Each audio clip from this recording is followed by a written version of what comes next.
Supervisor Fisher, would you lead us in an invocation? Let's pray. Dear Lord and Heavenly Father, we thank you for this day and for our many blessings. We thank you for this beautiful country in which we live. We ask your blessings on those that are suffering from flood and natural disasters, the weather that's been occurring in the Midwest. And we also ask your blessing on the men and women of our armed services, especially those that are being deployed to Iraq. We ask for your guidance and direction in our work for the citizens of Frederick County this evening and in our continuing work throughout the year. In your holy name we pray. Amen. Amen. Vice Chairman DeHaven, would you lead us in the Pledge of Allegiance? Stand, face the flag to the pledge, please. I pledge allegiance to the flag of the United States of America and to the republic for which it stands, one nation, under God, indivisible, with liberty and justice for all. Adoption of the agenda, Mr. Riley. Thank you, Mr. Chairman. I have one change to delete the Employee of the Month presentation. All right, is there a motion to approve the amended agenda? So moved, Mr. Chairman. We have a motion by Supervisor DeHaven. Is there a second? Second, Mr. Chairman. Second by Supervisor Hess. Any discussion? Hearing none. All those in favor, aye. Aye. Opposed, no. And now if Supervisor or Vice Chairman DeHaven will help me, we have a special presentation.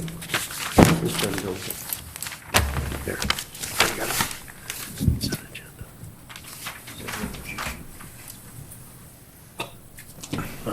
Just back reverse it.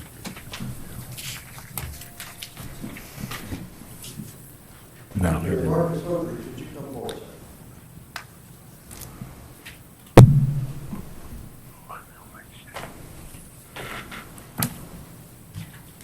We'd like to present you with a plaque, and we would like to read a resolution previously passed to the board. Whereas H.P. Hood, LLC, is one of the primary producers of dairy products and beverages in the United States, worth over $2 billion in sales in 15 manufacturing plants across the country. And whereas H.P. Hood's LLC's products are distributed throughout the United States to chain and independent food retailers, convenience stores, and food service purveyors. And whereas H.P. Hood, LLC, located a facility in Frederick County in 2000. And whereas this facility has seen expansions in 2001, 2004, 2010, and 2013, and now employs over 400 people. And whereas the Frederick County facility is a flagship in H.P. Hood LLC's production network. Whereas H.P. Hood LLC has been instrumental in developing and expanding its product lines, continues to invest in its new equipment and technologies, and is working toward achieving zero waste to landfill in all plants. And whereas H.P. Hood LLC was selected by Dairy Foods Magazine as Processor of the Year for 2013. Now therefore be it resolved that the Board of Supervisors of the County of Frederick, Virginia, do hereby express their congratulations to H.P. Hood LLC on achieving this industry recognition. Be it further resolved that the Board of Supervisors expresses their appreciation to H.P. Hood LLC for its continued investment and employment in Frederick County, Virginia, and be it further resolved that this resolution be spread across the minutes of the Frederick County Board of Supervisors for all citizens to reflect upon the accomplishment of this community partner, adopted this 14th day of May 2014, which is when we approved it. Thank you, sir.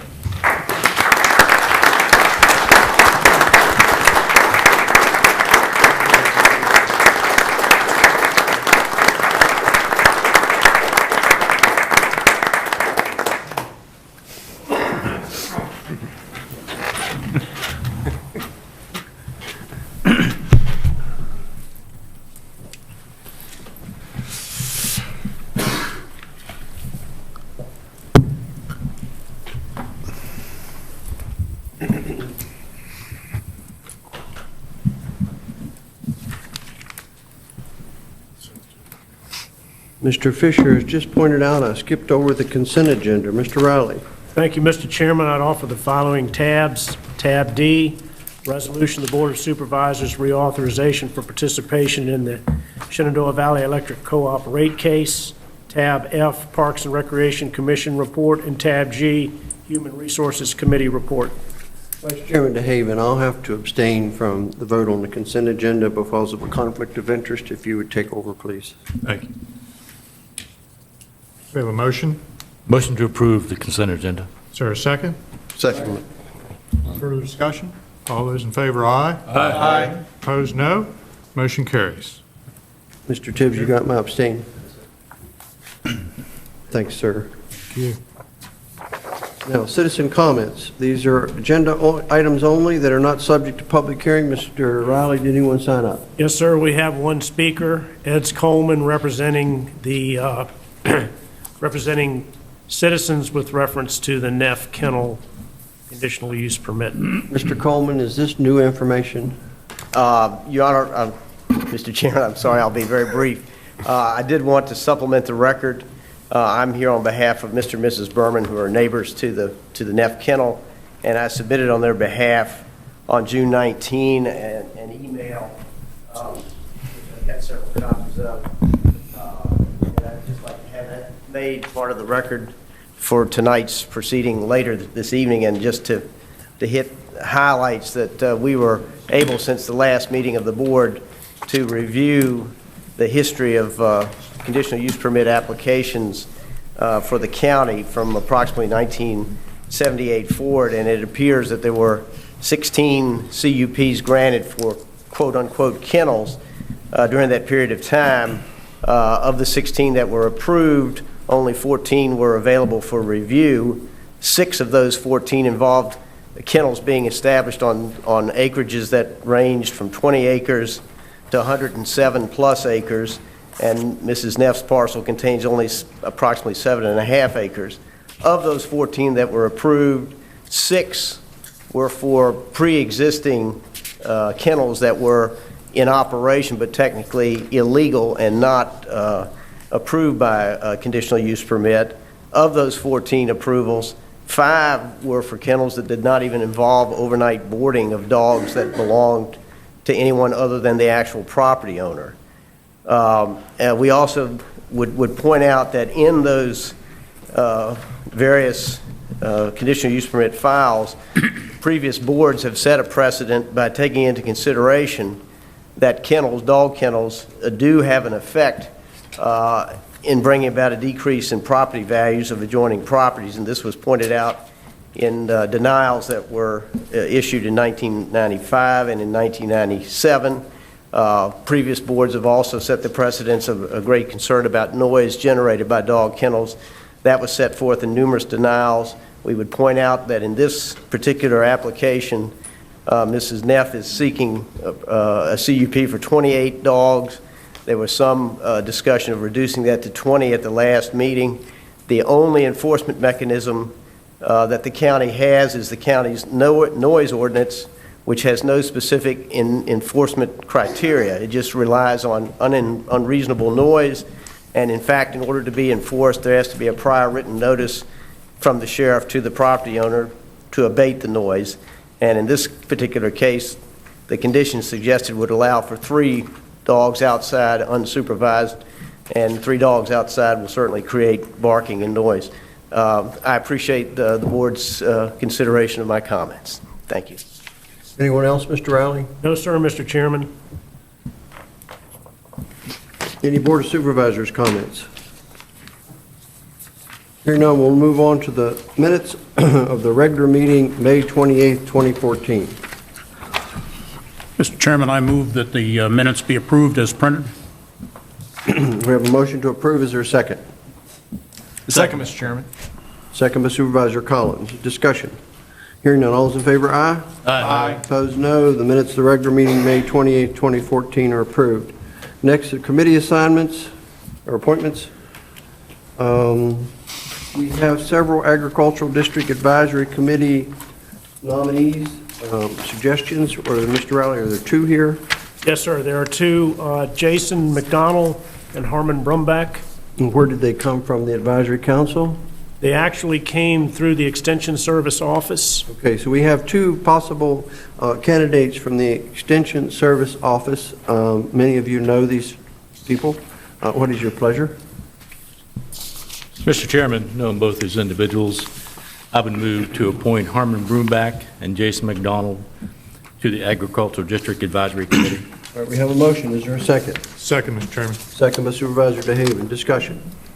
Hearing none, all those in favor, aye. Aye. Opposed, no. Jason McDonald and Harmon Broomback are appointed to the Agricultural District Advisory Committee. That fills that out, does it not, Mr. Riley? Yes, sir, Mr. Chairman. Historic Resources Advisory, Redbud, are we ready? No, sir. We're still waiting on the development impact model from the top of Virginia. Yes, sir. We are in the process of calling both of those individuals directly to see what their preference is.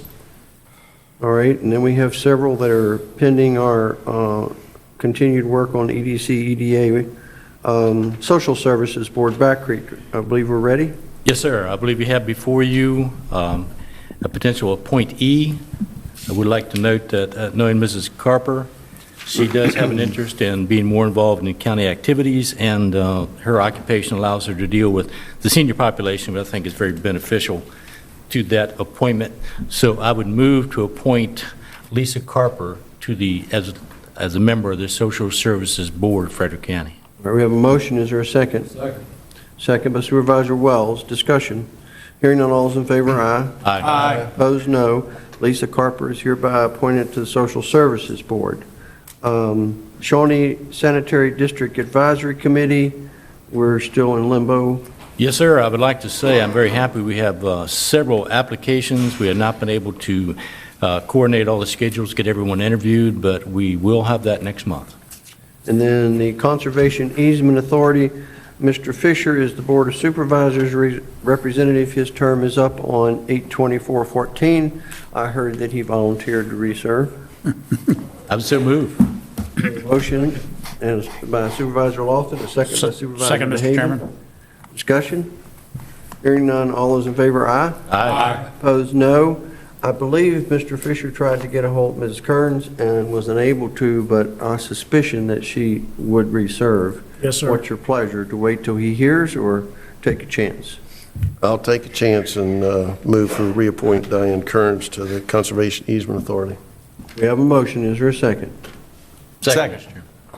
Second by Supervisor Lofton. Discussion. Hearing none. All those in favor, aye. Aye. Opposed, no. Mr. Fisher and Diane Kearns are welcome to the Conservation Easement Authority. Lord Fairfax Emergency Medical Services Council, Mr. Oliver is eligible to reserve and is willing to do so. Yes, sir. What's the pleasure of the board? Mr. Chairman, I would move to reappoint Larry Oliver to the Lord Fairfax Emergency Medical Services Council. All right, we have a motion to approve. Is there a second? Second, Mr. Chairman. By Supervisor Fisher, discussion. Hearing none, all those in favor, aye. Aye. Opposed, no. Mr. Oliver is reappointed. And then finally, the Frederick Winchester Service Authority, Mr. Fisher serves as our representative there, and I believe has an update. Mr. Jones, Wellington Jones, is willing to serve again, and I would so move for that reappointment, Mr. Chairman. We have a motion by Supervisor Fisher to reappoint Wellington Jones. Is there a second? Second. Second by Supervisor Wells. Discussion? Hearing none, all those in favor, aye. Aye. Opposed, no.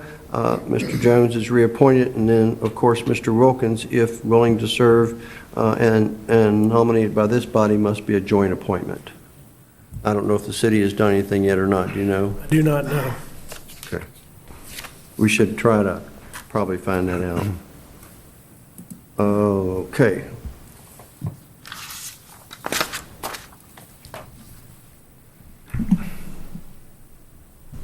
Next is a request from the Commissioner of Revenue for refunds. Mr. Riley? Thank you, Mr. Chairman. The first one is reference D.L. Peterson Trust. The county attorney is in receipt of the commissioner's request dated May 23, 2014, to authorize the treasurer to refund D.L. Peterson Trust for 3 accounts in the amount of $14,669.64 for proration of personal property taxes and registration fees in the normal course of business for 2012 and 2013. This refund was the result of the company's vehicles being reported from one office in the company and the verification of titling and situs being made later elsewhere in the company. pursuant to the provisions of Section 58.1, 300981A of the Code of Virginia as amended. The county attorney notes his consent. The Board of Supervisors will need to act on the request for approval of a supplemental appropriation as indicated in the Commissioner's memorandum. Questions of Mr. Riley? What's the pleasure of the board? Mr. Chairman, I would move to authorize the treasurer to refund D.L. Peterson Trust in the amount of $14,669.64 and for approval of the supplemental appropriation needed to make that. We have a motion. Is there a second? Second, Mr. Chairman. Second by Supervisor DeHaven. Discussion. Hearing none. Supervisor Hess. Aye. Supervisor Collins. Aye. Supervisor Fisher. Aye. Supervisor DeHaven. Aye. Supervisor Lofton. Aye. Supervisor Wells. Aye. Chair votes aye and the motion passes. Next, Mr. Chairman, is a refund to GE Capital Auto Lease. County attorney is in receipt of the Commissioner's request dated May 29, 2014, to authorize the treasurer to refund GE Capital Auto Lease the amount of $3,022.38 for proration of personal property taxes and registration fee in the normal course of business for 2013. This refund was the result of the company's vehicles being reported from one office in the company and verification of titling and situs being made later elsewhere in the company. This again is pursuant to the provisions of Section 58.1, 3981A of the Code of Virginia 1950 as amended. County attorney notes his consent. Board of Supervisors will also need to act on the request for approval of a supplemental appropriation as indicated in the Commissioner's memorandum. Questions of Mr. Riley? Pleasure of the board. Mr. Chairman, I move for approval as well as a supplemental appropriation. We have a motion to approve by Supervisor DeHaven. Is there a second? Second, Mr. Chairman. Second by Supervisor Fisher. Discussion. Hearing none. Supervisor Wells. Aye. Supervisor Lofton. Aye. Supervisor DeHaven. Aye. Supervisor Fisher. Aye. Supervisor Collins. Aye. Supervisor Hess. Aye. Chair votes aye and the motion passes. Next one is a refund Toyota Motor Credit Corporation.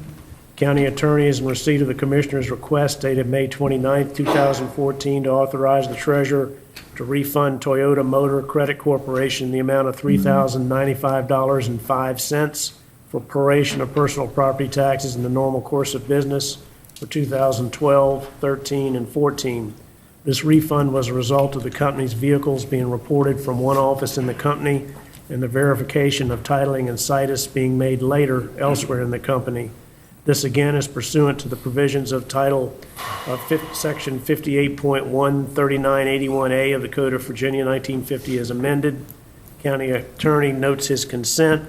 Board of Supervisors will also need to act on the request for approval of a supplemental appropriation as indicated in the Commissioner's memorandum. Any questions for Mr. Riley? What's the pleasure of the board? Mr. Chairman, I move approval of the refund and the supplemental appropriation. Supervisor Hess makes the motion. Is there a second? Second, Mr. Chairman. Second by Supervisor Lofton. Discussion. Hearing none. Supervisor Hess. Aye. Supervisor Collins. Aye. Supervisor Fisher. Aye. Supervisor DeHaven. Aye. Supervisor Lofton. Aye. Supervisor Wells. Chairman votes aye and the motion passes. And the final request, Mr. Chairman, is Ford Motor Credit Corporation. The county attorney is in receipt of the Commissioner's request dated June 13, 2014, to authorize the treasurer to refund Ford Motor Credit Corporation the amount of $5,018.32 for proration of personal property taxes and vehicle license fee in the normal course of business for 2013 and 14. This refund was a result of the company's vehicles being reported from one location in the company and the verification of titling and situs being made elsewhere in the company. This again is pursuant to the provisions of Section 58.1, 3981A of the Code of Virginia 1950 as amended. County attorney notes his consent. Board of Supervisors will also need to act from the request for approval of a supplemental appropriation as indicated in the Commissioner's memorandum. Questions for Mr. Riley? What's the pleasure of the board? Mr. Chairman, I'll move for approval. We have a motion by Supervisor Collins for approval. Is there a second? Second, Mr. Chairman. Pardon me? Does that include the supplemental appropriation? I'm sure it does. Did you make the second? I think Mr. Fisher. Supervisor Fisher makes the second. Discussion. Hearing none. Supervisor Hess. Aye. Supervisor Collins. Aye. Supervisor Fisher. Aye. Supervisor DeHaven. Aye. Supervisor Lofton. Aye. Supervisor Wells. Aye. Chairman votes aye and the motion passes. Next is the Finance Committee report. Go ahead, Thank you, Supervisor Mr. Chairman. DeHaven. Finance Committee met in the first floor conference room on Wednesday, June the 18th at 8 a.m. with all voting members present. Item numbers 1, 3, and 4 were approved under the consent agenda, and I'd so move. All right, we have a motion to approve items 1, 3, and 4 under consent. Is there a second? Second, Mr. Chairman. Second by Supervisor Wells. Discussion. Hearing none. Supervisor Wells. Aye. Supervisor Lofton. Aye. Supervisor DeHaven. Aye. Supervisor Fisher. Aye. Supervisor Collins. Aye. Supervisor Hess. Aye. Chair votes aye and the motion passes. Item number 2 is the sheriff requests a fiscal year 15 general fund supplemental appropriation in the amount of $98,824. This amount represents a grant from the Attorney General, and no local funds are required. The committee recommends approval, and I'd so move. We have a motion. Is there a second? Second, Mr. Chairman. Second by Supervisor Lofton. Discussion. Hearing none. Supervisor Hess. Aye. Supervisor Collins. Aye. Supervisor Fisher. Aye. Supervisor DeHaven. Aye. Supervisor Lofton. Aye. Supervisor Wells. Aye. Chair votes aye and the motion passes. Item number 5 is the Winchester Regional Airport Director requests a fiscal year 15 Airport Capital Fund supplemental appropriation in the amount of $5,070,000 and a fiscal year 15 General Fund supplemental appropriation in the amount of $80,282. The committee recommends approval, and I would so move.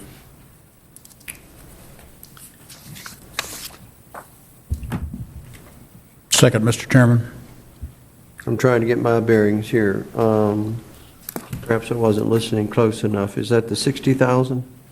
It's the $5,070,000 and then a supplemental. For public hearing. Yes, we forward that one to public hearing. which is later in your agenda. Yes. So, My fault, Mr. Chairman, I apologize. And then the general fund supplemental appropriation is the local match of $80,282. So are they going to public hearing together, Mr. Riley, or the 80 needs to come here? I believe it all is included in, 80 is here. I stand corrected. Okay, so I guess the public hearing is the proper motion, but if you don't, then we'll have to cancel the public hearing that's scheduled later in the same meeting. Two separate motions. We would recommend that we forward to the public hearing, the request for $5,070,000 and a supplemental appropriation. I would so move. All right, we have a motion. Is there a second? Is that you, Supervisor Hess? Second, Mr. Chairman. Too early a while ago. All right, we have a motion and a second. Discussion. Hearing none. Supervisor Wells. Aye. Supervisor Lofton. Aye. Supervisor Haven. Aye. Supervisor Fisher. Aye. Supervisor Collins. Aye. Supervisor Hess. Aye. Chair votes aye and the motion passes. Mr. Chairman, and the other half of that is the general fund supplemental appropriation in the amount of $80,282. And the committee recommends approval, and I'd so move. All right, we have a motion. Is there a second? Second. Second by Supervisor Wells. Any discussion? Hearing none. Supervisor Hess. Aye. Supervisor Collins. Aye. Supervisor Fisher. Aye. Supervisor DeHaven. Aye. Supervisor Lofton. Aye. Supervisor Wells. Aye. Chair votes aye and the motion passes. Item number 6, the county administrator requests approval of a $1,000 donation for a brick in the Korean War Memorial to be located in Jim Barnett Park. The committee recommends approval, and I'd so move. We have a motion to approve. Is there a second? Second, Mr. Chairman. Second by Supervisor Hess. Discussion. Hearing none. Supervisor Hess. Aye. Supervisor Collins. Aye. Supervisor Fisher. Aye. Supervisor DeHaven. Aye. Supervisor Lofton. Aye. Supervisor Wells. Aye. Chair votes aye and the motion passes. Item number 7 is the county administrator requests an amendment to the Snowden Bridge Boulevard Revenue Sharing Resolution to reflect a $35,000 increase, making the total amended amount $4,068,350. The committee recommends approval, and I'd so move. We have a motion to approve. Is there a second? Second, Mr. Chairman. Second by Supervisor Lofton. Discussion. Hearing none. Supervisor Wells. Aye. Supervisor Lofton. Aye. Supervisor DeHaven. Aye. Supervisor Fisher. Aye. Supervisor Collins. Aye. Supervisor Hess. Aye. Chair votes aye and the motion passes. Staff requested a review of the outside agency contributions for fiscal year 15. The committee forwarded the Discovery Museum, Our Health, Hanley Library to a budget work session for further discussion. The committee also instructed staff to delay Lord Fairfax Community College awaiting scholarship information. If there's any further additions to the list from the rest of the board, we'd welcome that information. And we'd be looking for a board confirmation, the work session. So moved. Excuse me. So your motion is to schedule it. Schedule the work session for continuing discussion on outside agencies, as well as withhold the funds to Lord Fairfax Community College awaiting scholarship All information. right, we have a motion. Is there a second? Second, Mr. Chairman. Second by Supervisor Lofton. Discussion. Hearing none. All those in favor, aye. Aye. Opposed, no. Mr. Riley, will you get to work on a suitable work session? Yes, sir. Thank you. Staff request approval of a borrowing resolution and amount. The committee recommended approval of the resolution to include an amount of $25 million and the addition of language regarding payoff within the current fiscal year.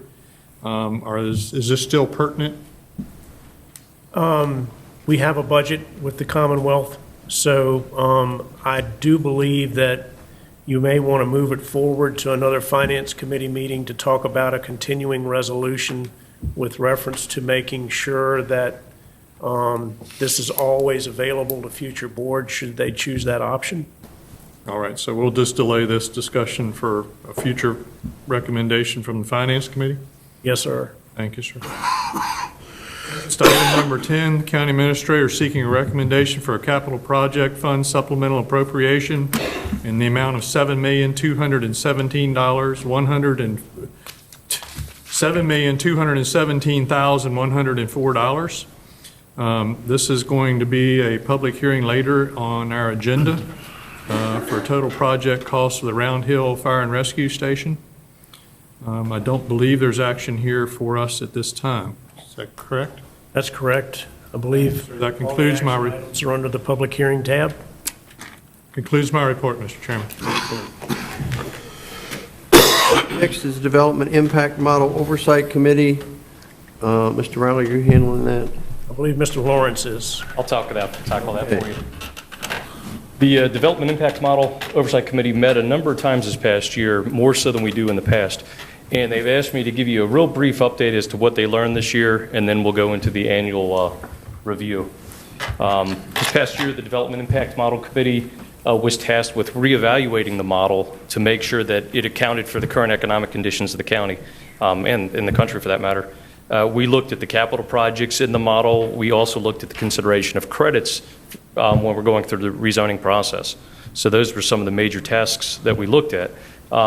Quick summary is what we found is locally the residential building permit trend is in a positive motion.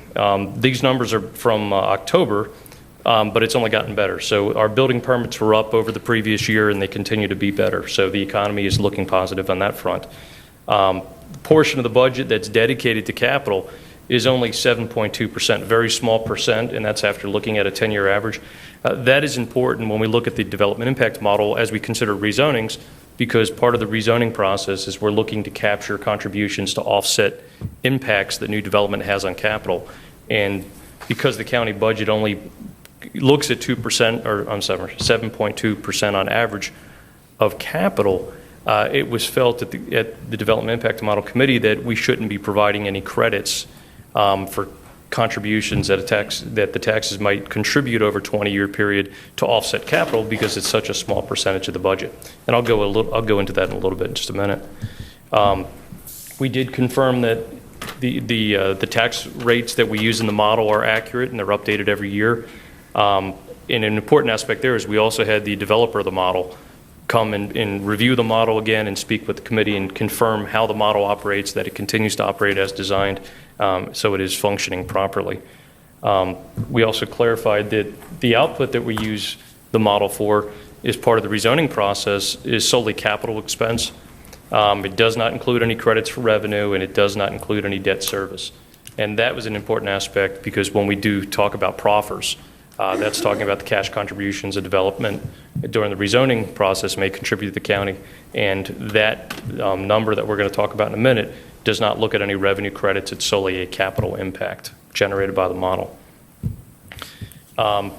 More significant information that we found, when you run the development impact model for a new single-family house, and this could be anywhere in the county, it's the cost of a new single-family house in the county over a 20-year period, the model projects that you have expenses of about $130,000 over that 20-year period.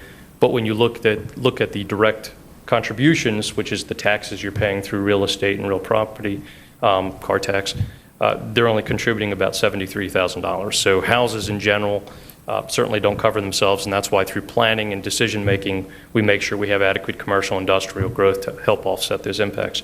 But also that further identifies the importance of the proffer program that we have within Frederick County, and it lets the new development help offset their impacts. There were some discussions, how much do we actually receive in terms of cash proffers that are contributed to the county? As of last summer, we're almost at $10 million since 1995. But more importantly, in the previous fiscal year, we received over $1 million. So we're starting to see more cash contributions are showing up.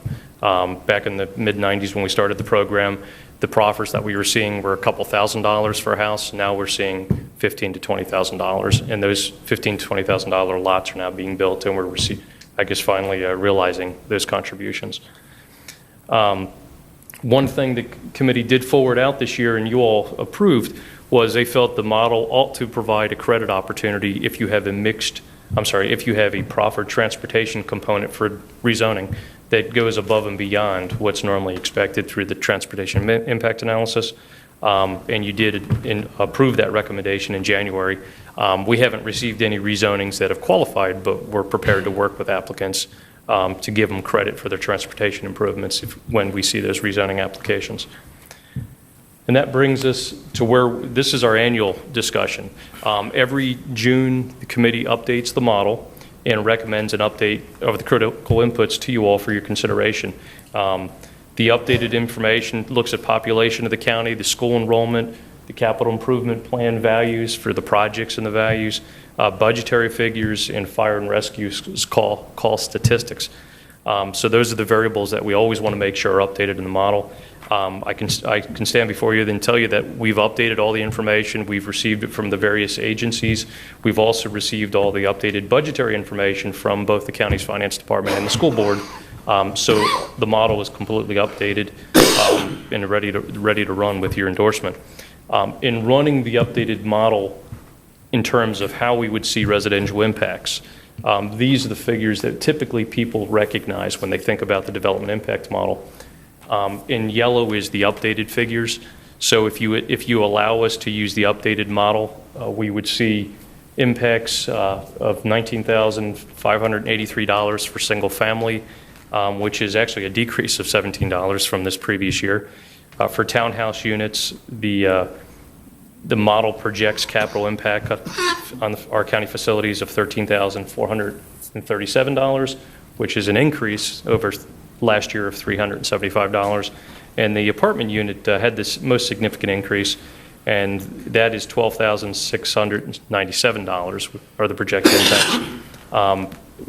The way in looking at it, the apartments actually, it's a little backwards, but the reason why it went up the most is because we didn't have any change in apartments the last couple of years. But what we're finding is the student generation is actually decreasing in your single family and your townhouse units. So a lot of the model looks at how many students are coming out of a typical residential development. And what we're finding is over our 8-year average, the number of students coming out of single family and townhouse have actually decreased a little bit. And that's why that's reflecting a little change in the model there. The development impact model comes to you this evening with a recommendation for approval of the updated model. And with your approval, we will use those new numbers as we work with applicants during the rezoning process. And I'd certainly be happy to answer any questions you have. Questions of staff? Thanks, sir. Thank you. The request before you is to approve the input updates. Mr. Chairman, I would so move that the use the new critical inputs in the model for 2014-15. We have a motion by Supervisor Hess and a second by Second, Supervisor Mr. Chair. Lofton. Any discussion? Hearing none. All those in favor, aye. Aye. Opposed, no. The motion carries. Next is an item for public hearing, a 12-month outdoor festival permit request of Trumpet Vine Farm. Mr. Riley? Thank you, Mr. Chairman. This is a festival permit request for a 12-month outdoor festival permit for Trumpet Vine Farm. And this is pursuant to the Frederick County Code, Chapter 86, Festivals. A permit is required and an application, and there's an issuance or denial fee associated with this particular 12-month permit. All events are to be held on the grounds of Trumpet Vine Farm, 266 Vaucluse Road, Stevens City, Virginia. The property is owned by DeMarchi Spears, and I believe the events and dates are outlined in his 12-month application. I would be more than happy to answer any questions, and I believe Mr. Spears is here. Any questions for Mr. Riley? Ms. Spears, did you wish to, or? Oh, okay. Would you like to come forward, or? Willing to answer any questions. Are there any questions for Mr. Spears? Okay, thank you, sir. We'll now conduct a public hearing on a 12-month outdoor festival permit request of Trumpet Vine Farm, DeMarchi Spears, pursuant to the Frederick County Code, Chapter 86 Festivals, Section 86-3, permit required, application, issuance or denial, fee, paragraph D, 12-month permits, all events to be held on the grounds of Trumpet Vine Farm, 266 Vaucluse Road, Stevens City, Virginia, property owned by DeMarchi Spears. Is there anyone here who would like to speak either for or against this 12-month outdoor festival permit request? If so, would you please come forward, give your name, magisterial district, and limit your comments to 3 minutes, please.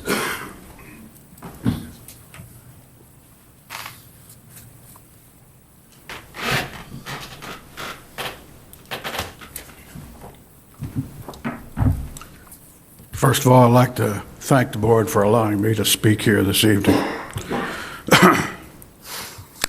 I am not a public speaker, so I ask that you please bear with me. The following are my opinions and mine alone. My name is Fall. I'm a resident of the Back Creek District of the county. I'm a retired person living on a fixed income and the landowner of a farm adjacent to the Spears Trumpet Vine property. I am here tonight to oppose the granting of this year-long festival permit. The first I heard of this permit was by reading it in the Winchester Star on June the 11th. I would have thought that Mr. Spears would have wanted to consult with me and other landowners before he built his gazebo pavilion, but apparently he went ahead with the construction. Further, I do not know if he has adhered to the setback rules or structure regulations. Mr. Spears, his wife and children moved here some 15 years ago, and with several exceptions have been a non-existent neighbor. During those exceptions, I have elected to say nothing out of deference to being a good neighbor. Now, Mr. Spears is attempting to change the zoning from rural agriculture to some sort of commercial activity that will allow for parties with loud music and alcohol. In his application, he has deliberately left blank several issues so that he can control and enhance these activities. This is a financially rewarding enterprise without a food and alcohol license. Providing alcohol to some 150 people is a recipe for trouble. Mr. Spears is attempting to alter the very nature of rural agriculture. Activities like this will give the local area and adjacent landowners a decidedly carnival atmosphere. Mr. Spears has already held at least one festival with loud music and crowd noise into the midnight hours. I had trespassers come onto my property after dark just looking for the party. If you grant this request, you will permanently alter the nature of the area. On a more personal note, I'm a very private person. I value my privacy and respect the privacy of others. I do not allow hunting nor even trespass, yet poaching and trespass are a reoccurring problem, including theft and vandalism to some of my buildings. Mr. Spears has selected a site adjacent to and within 50 feet of my property line and directly behind my residence. His property consists of more than 50 acres with at least 20 acres in woodland. Why he selected this particular site is beyond my thinking. Had he placed it almost anywhere else on the property, I probably would not be here tonight. I need to have you conclude, sir. I have one more sentence. Okay. If you grant this permit, I would request that 2 items be included. One, that Mr. Spears be required to purchase a performance bond against vandalism to any adjacent property. And 2, that the permit be restricted to operations no later than 10 p.m. As stated, I'm a very private person and value that privacy, peace, and quiet. It is particularly irritating to me to have to come before you with these issues. Gentlemen, I have the absolute right to quiet possession and enjoyment of my property, as does Mr. Spears. Mr. Spears' actions are interfering with those rights. Thank you very much, gentlemen. Is there anyone else who would like to speak either for or against? All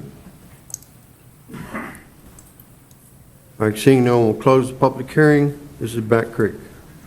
Yes, sir, and I appreciate Mr. Fall coming and giving his concerns to this permit.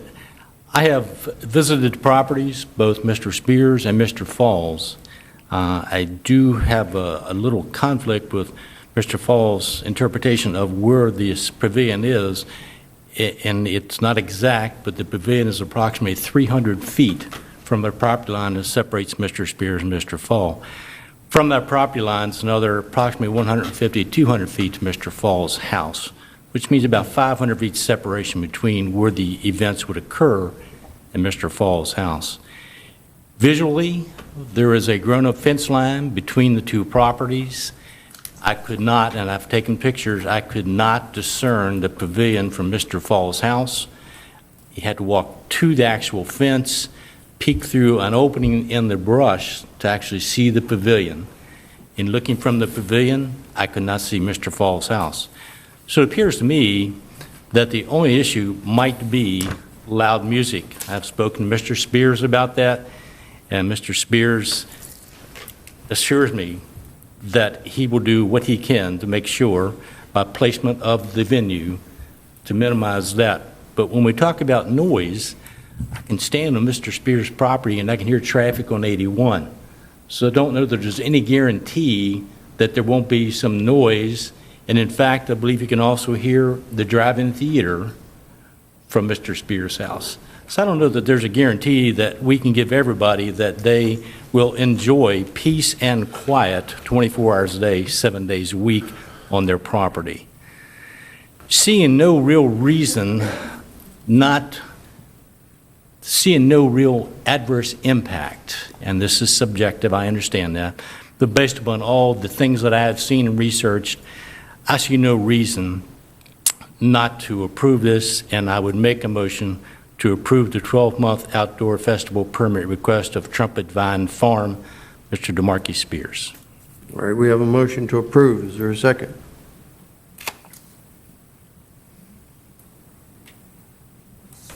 Second, Mr. Chairman. All right, we have a second by Supervisor DeHaven. Discussion.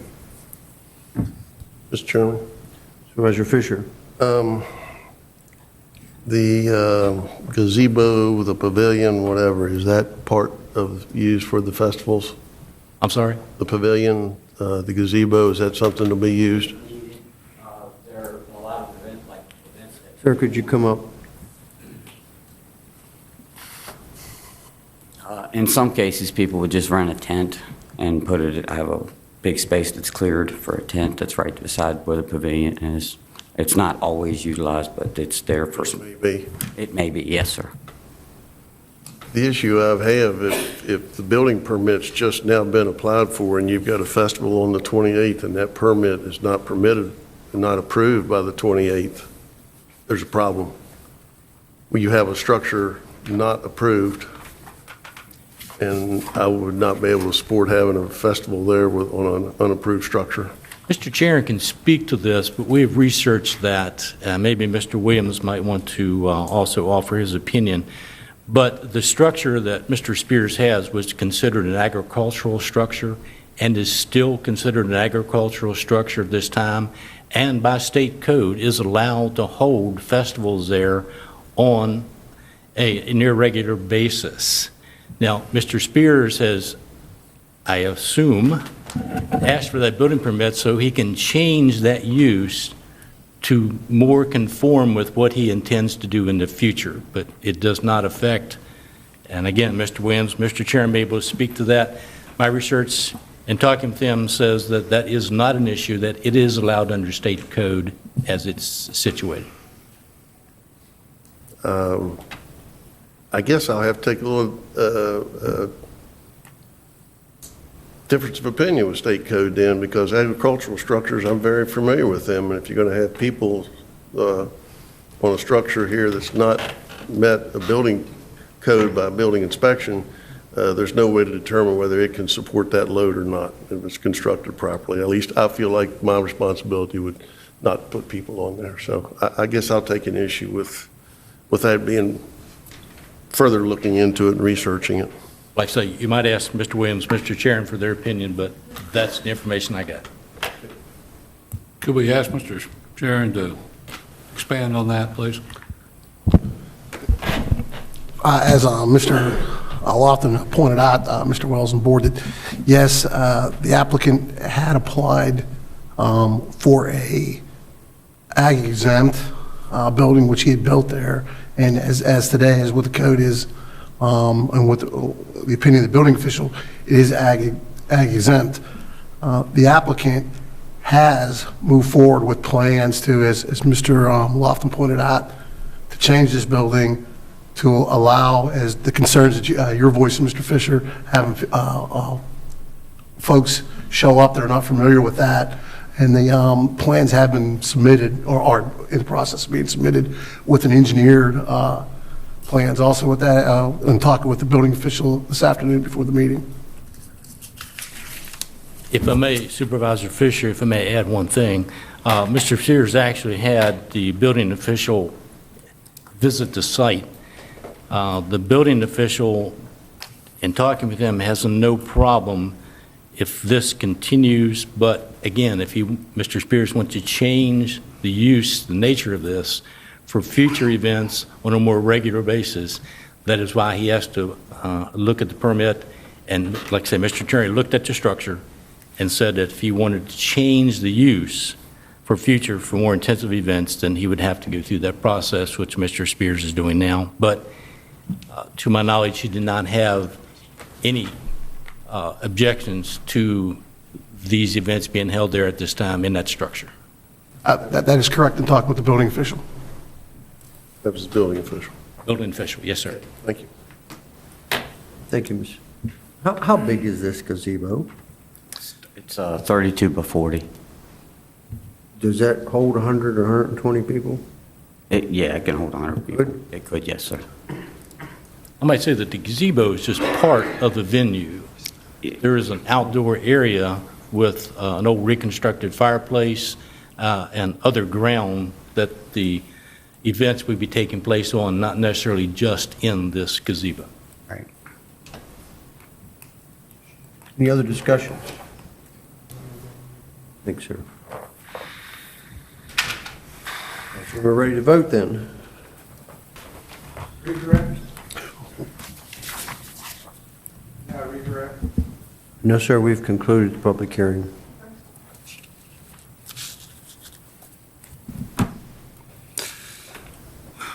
Supervisor Wells? No. Supervisor Lofton? Yes. Supervisor DeHaven? Yes? Supervisor Fisher? No. Supervisor Collins? No. Supervisor Hess? No.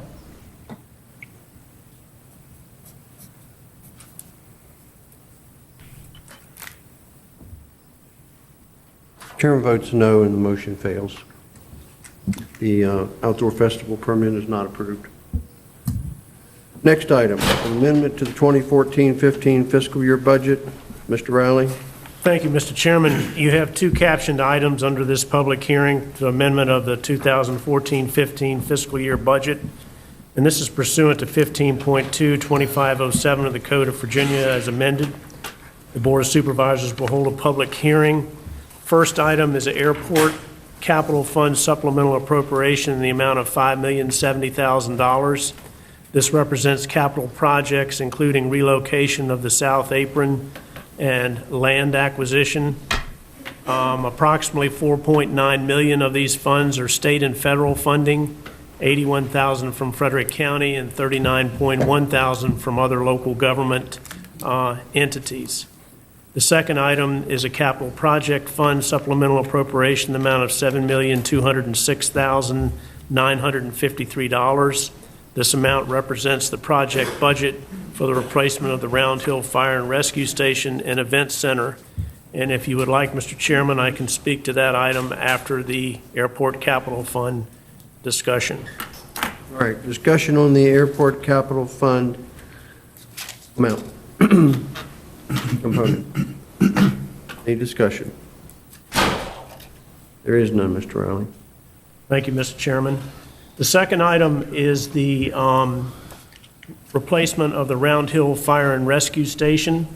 And if the board will recall, we had a site proffered to locate the fire station adjacent to the retirement community located, holy smoke, what's the name of the community? Orchard Ridge. Orchard Ridge. Development.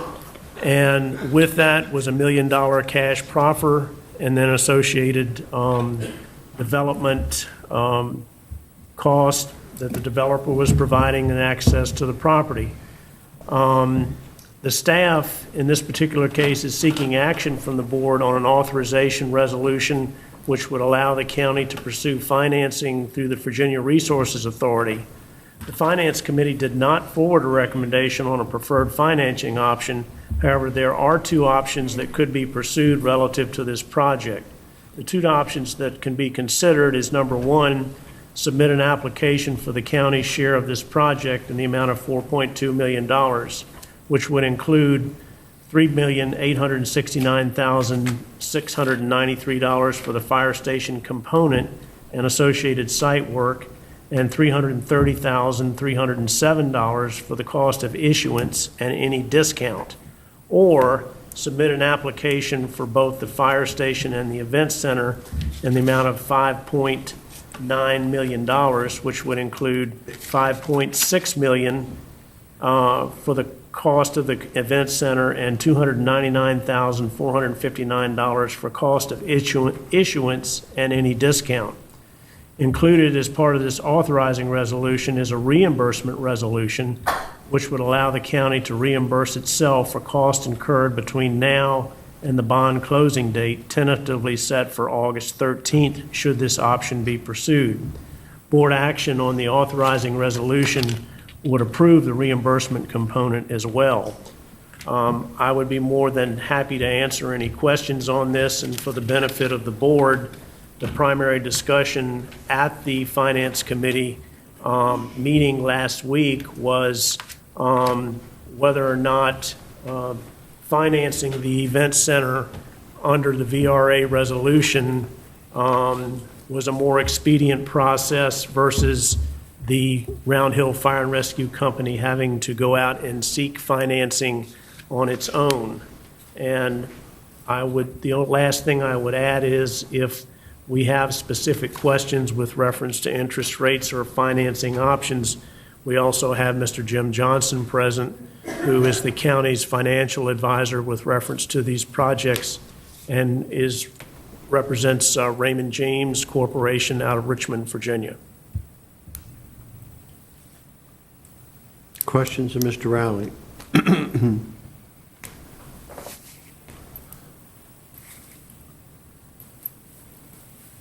Mr. Riley, the public hearing this evening, for sake of absolute clarity, is on the appropriation, Yes, sir. budget amendment. Are you looking for anything on the financing this evening? I am. Okay, so it's not part of the public hearing? Well, I guess technically it could be because it is associated with the $7.2 million appropriation as advertised. And you could seek public comment on that if you so choose. But at the end of the day, obviously, it's the board's decision. You didn't advertise it as part of the public hearing, correct? Correct. So would it be appropriate to take that up following the public hearing with how the board, I mean, I want Yes, to sir. stay proper here, That would be but, appropriate. okay. Mr. Williams, you want to opine on this? I'll concur in that. Okay. So we will first conduct a public hearing on the two budget amendments as finance recommended, and then we will weigh in on the second subject following public hearing. So, a public hearing to amend the 2014-15 fiscal year budget pursuant to Section 15.2-2507 Code of Virginia 1950's amendment. Board of Supervisors holds this public hearing to amend the fiscal year 2014-15 budget to reflect an airport capital fund supplemental appropriation amount of $5,070,000. This amount represents capital projects including relocation of the South Apron and land acquisition, and capital project fund supplemental appropriation amount of $7,206,953. This amount represents the project budget for the replacement Round Hill Fire and Rescue Station and Events Center. Is there anyone here who would like to speak either for or against these amendments to the 2014-2015 fiscal year budget? Anyone? All right, seeing no one, will close the public hearing. What is the pleasure of the board? Mr. Chairman, I'd make a motion to approve the amendment to the 2014-15 budget with both items as stated. We have a motion to approve by Supervisor Fisher. Is there a second? Second, Mr. Chairman. Second by Supervisor Hess. Discussion. Mr. Chairman, this supplemental appropriation includes the amount the Brown Hill Volunteer Fire Company's structure also, right? Yes, irregardless of where the money for it comes from. Okay. Other discussion?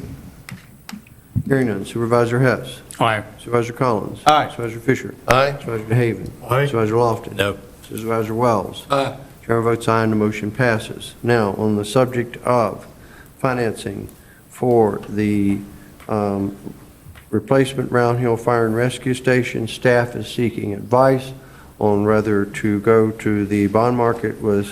Bond financing was $7,206,000, the county fire hall amount alone, and please not total impact to the general fund for the total amount without any debt.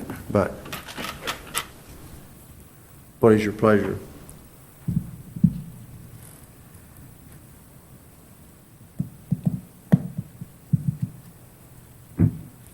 Mr. Chairman, it certainly seems to make sense to me to go to the bond market to get the lowest possible interest, even though, and we can discuss this, exactly who's going to pay for everything. I think the event center is to be covered by the fire and rescue station, but to inflict upon them, from what I heard at finance, a much higher interest rate that they would get through a private entity certainly seems that that $7.2 million needs to come from was it VRA bond, whatever. So I'm not exactly sure what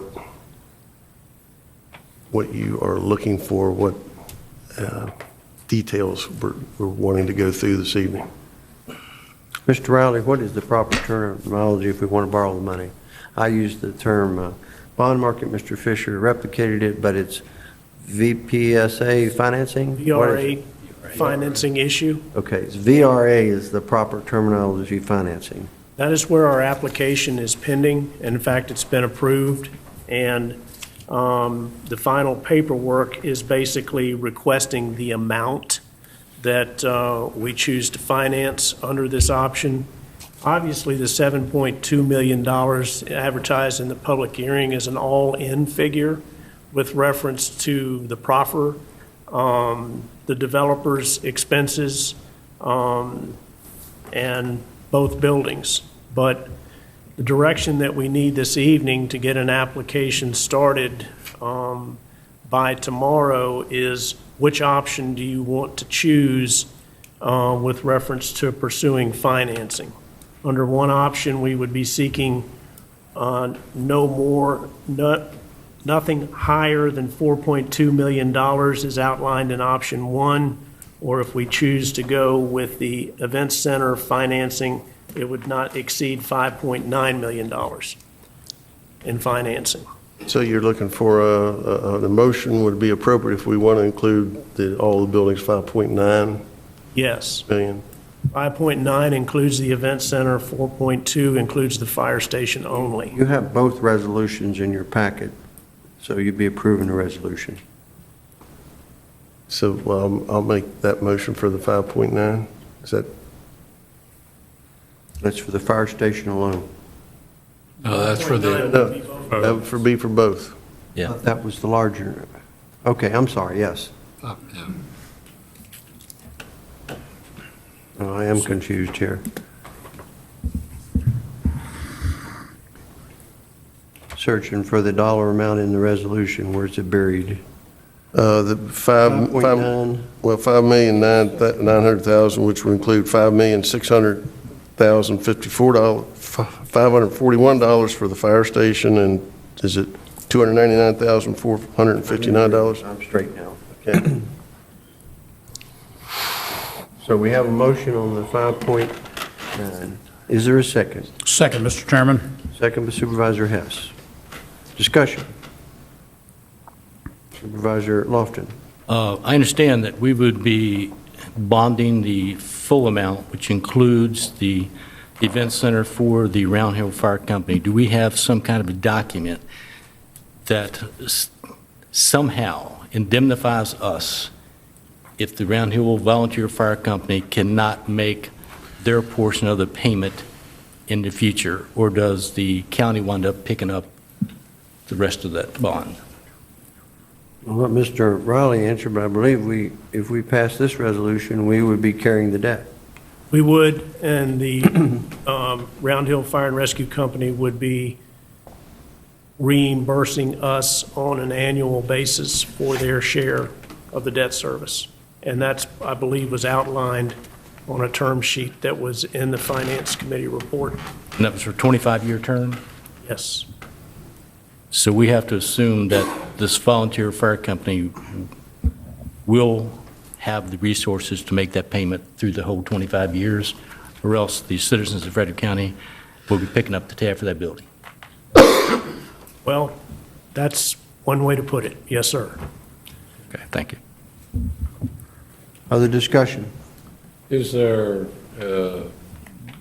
just listening to what we just said, is there any type of an insurance package, like you say, that could be purchased by the fire company that gives them the surety on at least on the building part, on the events center part? I don't know if it's possible. I don't know. Throwing that out. Mr. Chairman, if I could maybe restate something from that I was allowed to make it to Finance Committee. I think whatever can be done to assure that the Round Hill Volunteer Fire Company pays for the event center, we should take all efforts in agreements with them to ensure that they pay this. And that goes above my pay grade to have that document issued. But will there be some risk to the taxpayers of the county? Probably, in reality, over 25 years. But if you go back to Round Hill's service from 1953, you could make an argument that debt's already been paid. So there is some risk, but I think it's a risk that hopefully with some agreement we get the best of both worlds, and under our combined volunteer and career services setup, we provide outstanding service for fire and safety for the citizens of Frederick County.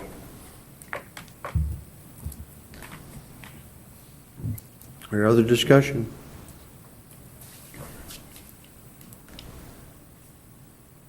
Assume we're ready to vote then.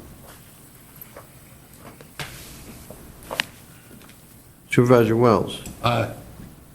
Supervisor Lofton. No. Supervisor Haven. Aye. Supervisor Fisher. Aye. Supervisor Collins. Aye. Supervisor Hess. Aye. Chairman votes yes, and the motion passes. Mr. Riley, does that conclude the necessary? Okay. Next is a public hearing, UDA Centers and the 2030 Comprehensive Plan. Go ahead.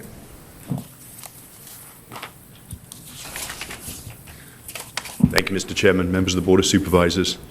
This is a proposed amendment to the 2030 Comprehensive Plan, and it revolves around UDA centers and that urban area concept that is a key component of the county's comprehensive plan. It was initiated by the Comprehensive Plans and Programs Committee as a result of all of our ongoing effort and discussion of this subject at various work sessions and most recently at the Planning Commission retreat. The Urban Center Design Cabinet report and the traditional neighborhood design ordinance, zoning ordinance, are also two catalysts for this proposed amendment to the comprehensive plan. The amendment itself is supportive of the type of projects that the development community has indicated may be desirable in the county, should the market ultimately decide that such a choice is warranted here. It's a proposed amendment that reinforces what's in our comp plan today and that responds to the expressed desires of the local business development community. Again, I mentioned the Planning Commission held discussion of this at the Planning Commission retreat. The Comp Plan Committee expressed support for this amendment and the overall concept at their March meeting and moved it forward. More recently, we had discussion here at the Board and Planning Commission and got the ability to move this proposed amendment through the public hearing process while we're here this evening. Planning Commission held their public hearing and recommended approval of this amendment on the 21st of May. So ultimately what we're looking for this evening is a Board of Supervisors approval on this amendment, which is UDA centers in the 2030 Comprehensive Plan. And as noted in your agenda item, this would just slip right into our current urban areas section of the Comprehensive Plan. We provided a little bit of an overview to summarize much of the discussion that we've had in the past with a bit of an illustrative. And just to hit on a couple of the highlights without going into all the details, we know that this is an amendment that consolidates and reinforces the UDA-centered discussion that is within the comprehensive plan and further strengthens sound planning principles within the county's urban areas. I think the county's had a history of urban development areas and sound planning, whether that's in the urban areas or rural areas of the county, and this seeks to continue and reinforce that. What are the UDA centers? They're areas that are designated to direct growth into a more compact and efficient form, again, only within the county's urban areas. And they are located within strategic locations within those urban areas. And you've kind of seen some of the area plans that we've had, which through a planning process themselves have identified ideal locations. Again, areas that should absorb just a portion of the anticipated growth of the community with a maximum efficiency and effectiveness. I think we've all discussed what is the vision for the UDA centers and what does that contain. So without going into the mix and the dynamic and the community that creates, I think I reinforce that the UDA centers are designed to meet the residential needs, in particular, of the young adults of the community, the retirement generation, probably more importantly, the workforce needed for business development here within the county.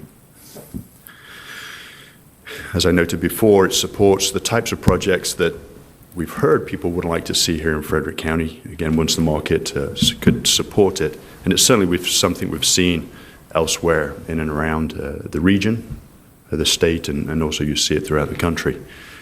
We were asked initially some work sessions to the why and the who, and hopefully the narrative that goes with this seeks to answer the why and the who this is for. But very, very briefly, why? Because the UDA centers are an integral part of the county's overall growth management strategy. And for who, as we mentioned, residents, current, future, recent graduates, recent retirees, it gives them the ability to choose from a variety of housing types that suits their need and also provides affordable housing opportunities. So you can say that the goal of this is to ensure that the residential needs of all residents will be met, and this is just a component of that. Successful examples from other communities do exist, as pointed out, a couple of examples of which we illustrated just to give you some idea of what you may see. Again, Frederick County is maybe something different, maybe unique to Frederick County, but it's not something we haven't seen before in different lake locations. And this is, if you will, a highlight of West Broad Village down in Henrico County. In Richmond, you can have an intersection here, just the example where you have Ryan townhouses on one corner, Southern University located on the next, Whole Foods grocery store on the other, supported by other commercial opportunities, a scale that might be something we could see here in Frederick County. Other examples include Lansdowne Town Center, not too far away, over on Route 7, at not a very intensive scale, creates a nice main street, nice focal point. Another one, Villages at Leesburg. Some of you may be more familiar with the Wegmans and the scale of that as examples of things that would be envisioned in the UDA centers. Again, just for illustrative purposes. So, as I mentioned, the UDA Center Design Cabinet report and the TND ordinance excerpts are shown on the screen there. They are two documents, if you will, that initiated this amendment clarification in the comprehensive plan.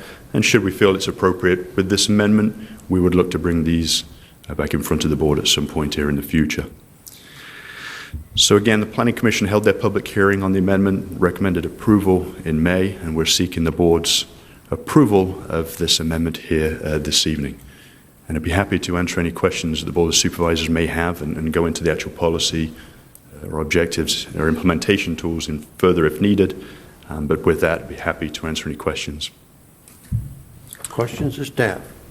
Mr. Chairman, you mentioned and displayed some successful examples. What are we talking about in terms of these examples being successful? That they were sold out or what? And as part of that, are there any unsuccessful examples out there that you're aware of? Very, very good question. Very good question. So many different ways to gauge that, perhaps. One way may be how well they're received in different communities and the community in which they exist. The West Broad Village, as an example, has very positive reviews.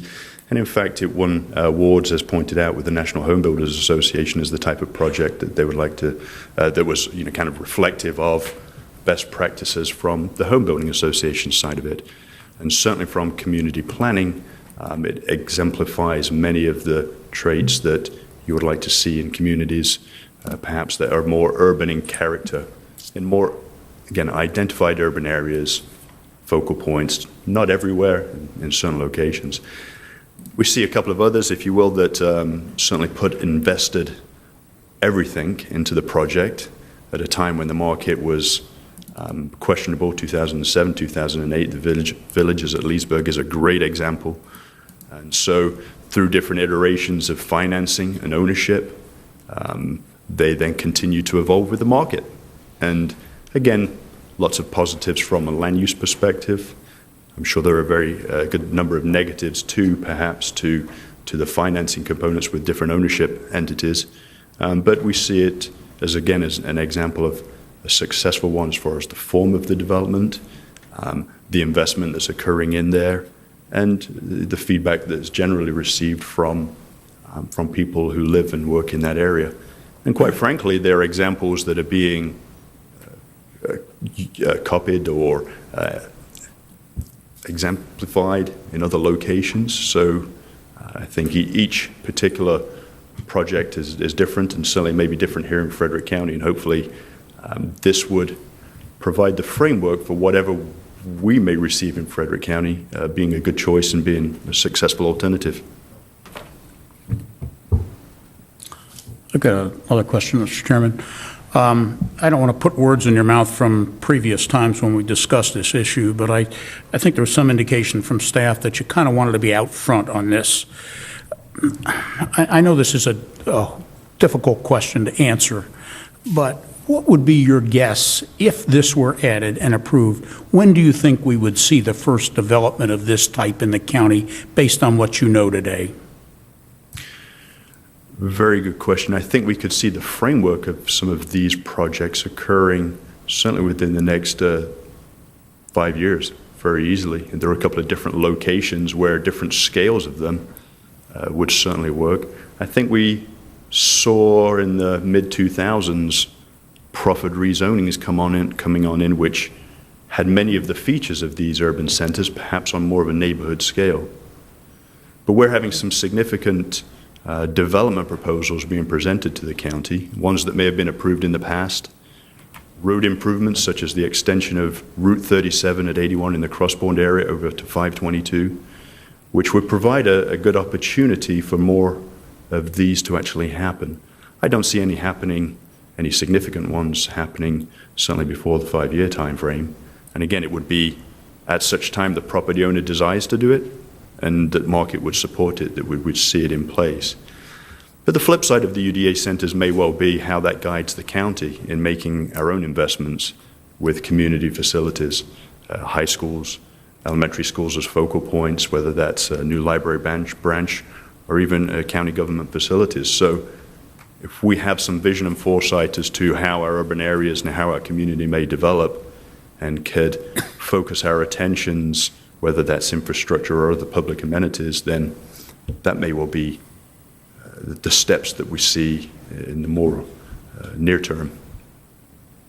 And the last item I have is, and I apologize for perhaps not having brought this question about wording up at earlier times when we've discussed this. Under future focus, there's a statement, which you also quote in the memo, that says UDA centers are designated to direct growth in a compact area. I have a little bit of a problem with the word direct. I would be much, if this were to be accepted and approved, something more like encourage or provide an option for or an opportunity for. I think it changes the statement quite a bit. Very much so, and I think that's the whole context in how we do this. It's supportive of the choices that are out there, and so if that's a change that we would like to see, that would be completely appropriate, of course. Mr. Chairman. Supervisor Austin. Mr. Ruddy, refresh my memory here, and I think you've already answered the question, but I want to make sure, is that if we approve this amendment, it does not direct or mandate that these centers will be built. It just gives the developer an option, and the market's going to determine what is actually developed there? That's definitely correct. This is kind of spread throughout our comprehensive plan today, our urban areas and rural areas. This provides focus to it, and it's a choice. It is a choice. There's certainly areas that we have in our area plans that are more supportive of these urban area, UDA centers, but it is definitely a choice. So I guess I asked that question in response to Mr. Hess's comments about things that have failed. It appears to me that if they've failed, it's not because they were told this is what they had to do. They anticipated the market supporting this, and they anticipated wrongly. That is correct. And there may be evolution, and in fact, in some of these locations, it's rural area land, and we would support agricultural activities there for as long as the property owner chose to maintain it. Thank you. One thing that I see is just to kind of put a second to what you've said, is the demographics and the area itself drive this type of development. If we approve this, it's not going to happen. If we stay the way we are right now, if the economics of Frederick County stay the way they are right now, you're not going to see this happening because it's not driven to that point. As you say, it's an economic end to a means, if you will. And the other thing is that even if you get there, there's a lot of things that go into that. But before it's allowed in the comprehensive plan, but it has to be discussed in depth before it's actually constructed in that area. Correct? Good. Okay. Mr. Chairman, I have Supervisor Collins. this is not an enabling action within our comprehensive plan. This is just simply saying that, I guess when I keep reading this, I keep saying that we just simply are encouraging, this is something that could happen inside of our urban development area. Is that how I'm reading this? That's correct. It's future land use, and this is what we're encouraging. But we haven't really defined what that is.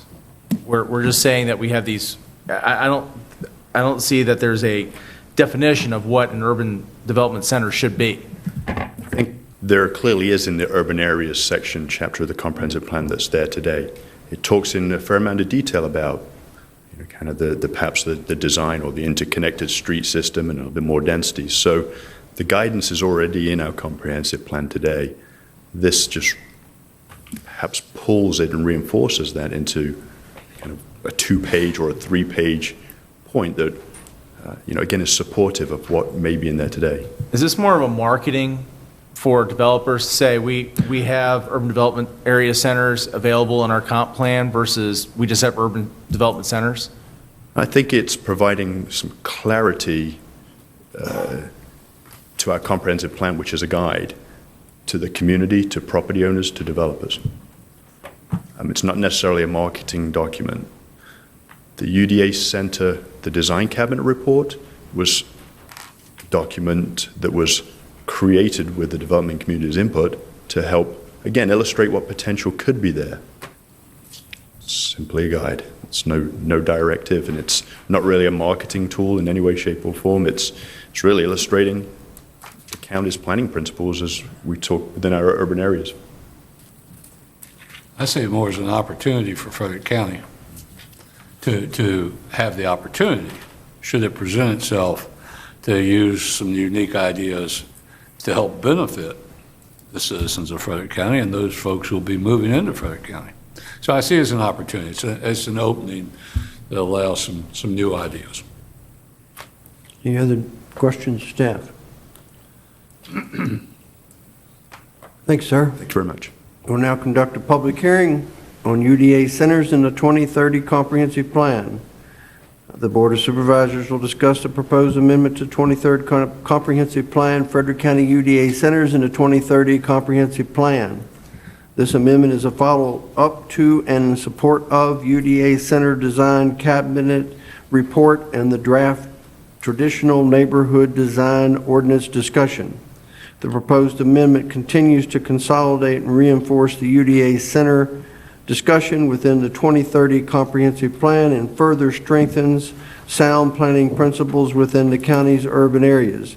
The aim of this proposed amendment is to illustrate why UDA centers in Frederick County are important and to highlight who would benefit from living in these strategic growth areas.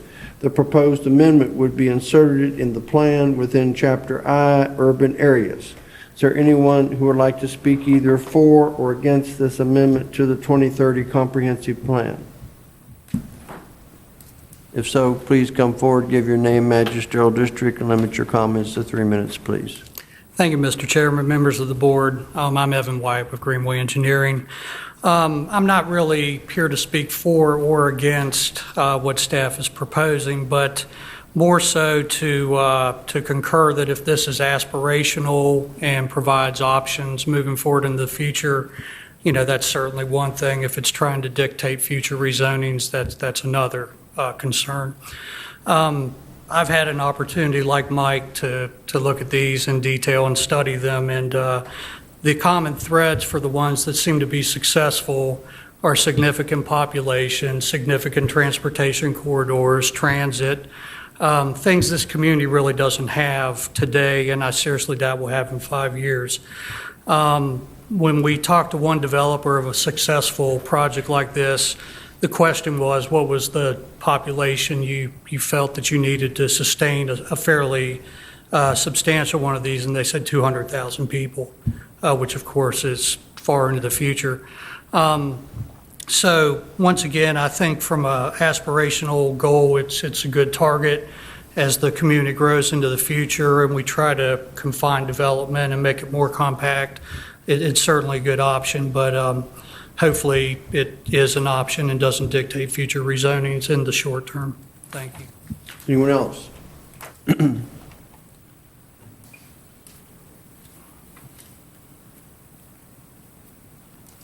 Alan Marson from Gainsborough District. I first would like to apologize for my address. I'm in camp all week and I didn't have a chance to get home and change. First red flag that came up was the fact that we have to announce that this will strengthen sound planning principles. My assumption is that whenever planning does something that is not sound planning, they will so note it in future announcements. I see that as a little bit of a flag that they're either convincing themselves or convincing us that they're doing the right thing. We highlighted who is going to live here, and the height of that is young people who may or may not have jobs and retired people. The fact that this is going to be primarily high density, it concerns me that we're not really relating this to jobs. So we're going to be building a marketable facility where people will be able to get high density housing, and we're not providing them anything to do after they get here. Growth will happen in Frederick County without regard to what we do here today or not.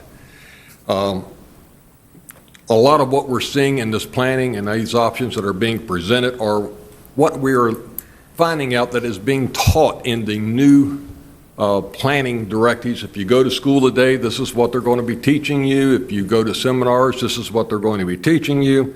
And if we go back not too far, if you will remember, we had the new math. That was one of the biggest failures in public education ever. And I'm a little concerned that maybe what we're doing here is something like what we're going to be doing with the new math. This type of process is not Frederick County. What we will be doing with the passing of this, we will be creating fundamental change in the life of Frederick County. And you can see what was happening in the nation with the fundamental change that has been happening there as well. I'm concerned about loss of freedoms and liberties for property owners as we start condensing and enforcing some of these higher regulations. Mr. Hess's statement about directing what we're going to be doing, or another phrase of putting that is herding the people onto the reservations. And it's a big concern that I have here. It hasn't been but a few years ago, you would have remembered the bumper stickers, "Don't Fairfax Loudon." My concern here is let's not Fairfax Frederick. Thank you. Anyone else?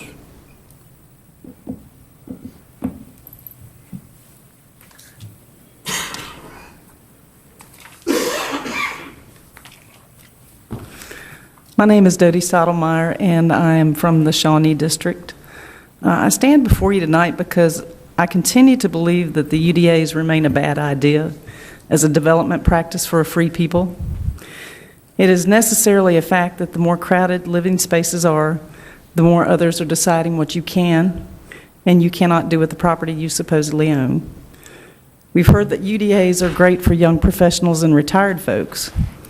Walkability access for jobs is also being touted as a primary reason to bring these areas into the county. Obviously, there would have to be some jobs incorporated into this space to even make it feasible, and I'm really not talking about county government jobs either.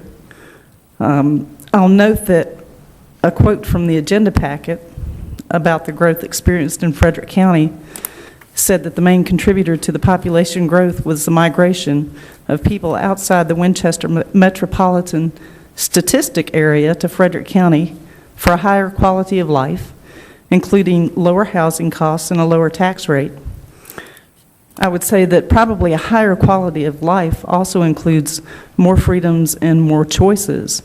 And the greater metropolitan area is already using UDAs. Maybe that's what people are migrating here to get away from.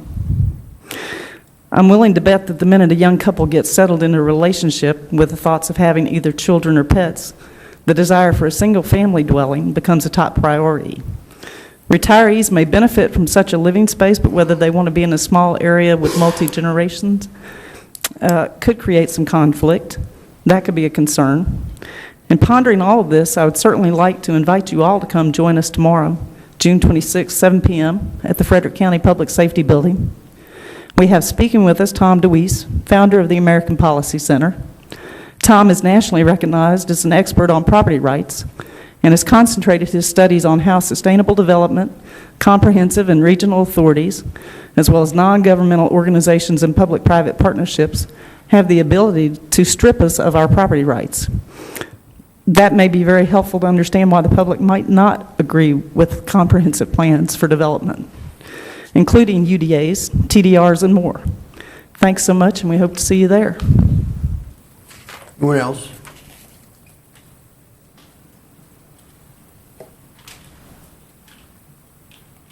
Seeing no one, we'll close the public hearing.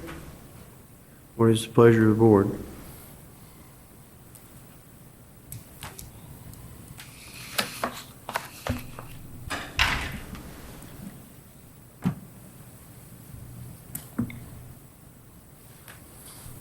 Well, Mr. Chairman, if nobody's going to make another motion, I'll make a motion that I'll be all right in a second. That we decline this amendment to the comprehensive plan. All right, we have a motion to decline this amendment. Is there a second? Second, Mr. Chairman. Second by Supervisor Collins. Discussion. Mr. Chairman? Supervisor Fisher. We discussed this, I guess, 18 months ago at a work session with the Planning Commission. I have not been convinced that this is the way we want to go. I think some of the comments made tonight, as far as the intensity and densities required for such development, does not exist. I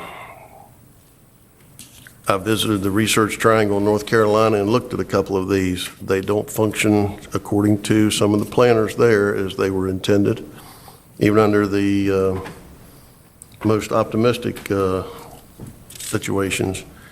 And I guess the bottom line for me is, what do we want Frederick County to look like in the future? We are going to have growth. But I recently visited a local development and saw what we're doing now with the density and the way we're, and I'll describe it, packing people in together. And I think that creates societal problems that I just don't think are quite right for Frederick County. So that's why I can't support this thing. I just don't think it's the right picture in the future, and I don't believe it's the way I want to see people live, especially when the examples are coming from across the mountain in Henrico County, et cetera. It's a whole different world. Any other discussion? Mr. Chairman, just another comment. It seems clear from comments that have been made that this is something these urban development centers won't occur for quite some time. And although the statements in the proposed addition to the comp plan are rather broad-brushed, I suspect that a lot of views and perspectives might change in the ensuing years. And I think if anything like this were to be adopted, I think it would be wise to wait until we were much closer to the possibility of these being a reality. Any other discussion? Mr. Chairman, I'll just add on to that I've been to several town centers, some that are very well run, very successful, and others which are you park a bicycle on the street and you've stopped traffic.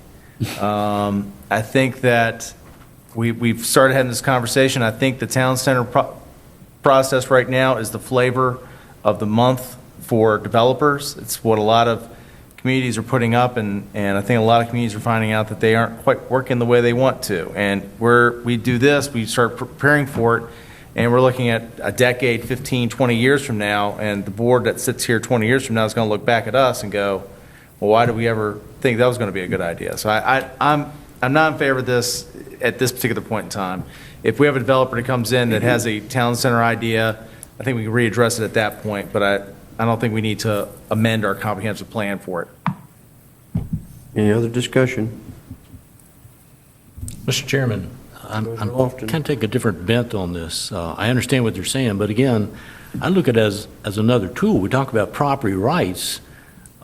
Shouldn't we give the property owners as many options as possible to develop their land? We're not dictating that you put one house every 5 feet. We're just saying, if you think that you can market this land and you can market your development and make it worthwhile, then you have that option. To me, I just see it as another tool in the toolbox. We're not taking away anybody's property rights because they don't even have to sell their property if they don't want to. Other discussion?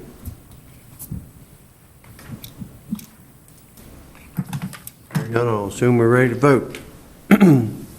This is to deny the change to the UDA centers in 2030 comprehensive plan. Supervisor Hess. Aye.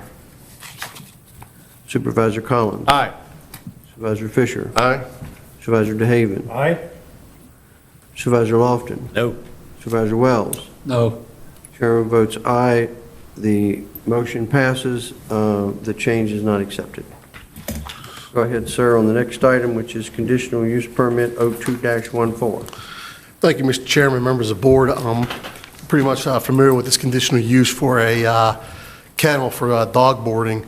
It was brought in front of the Board of Supervisors on May 14, 2014. There was no action. It was moved forward to this tonight's meeting of June 25th, which you're here tonight to hear this application. The applicant has not, nothing has changed with the application. The conditions have stayed the same as they were back on your May 14th meeting. If you desire, Mr. Chairman, I will read them into the record. If not, nothing has changed, and I'll be here to answer any questions that you or any of the board members may have on conditional use permit 02-14, which is for a request for a kennel for dog boarding. All right, questions to staff? Are there any? Chairman. Lofton?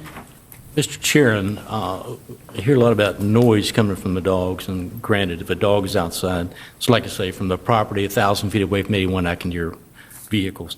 But one of the conditions was that the building be built so that a noise no louder than 50 decibels is emitted from that particular structure. Can you give me some idea of what that 50 decibels would equate to? Actually, Mr. Lofton, 60 is normal human conversation.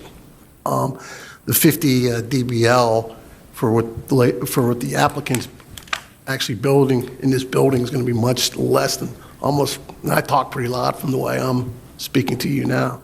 So if I'm standing at this site and you and I are having a conversation, that would emit more noise than what is going to be coming out of that kennel if it's built to that specification.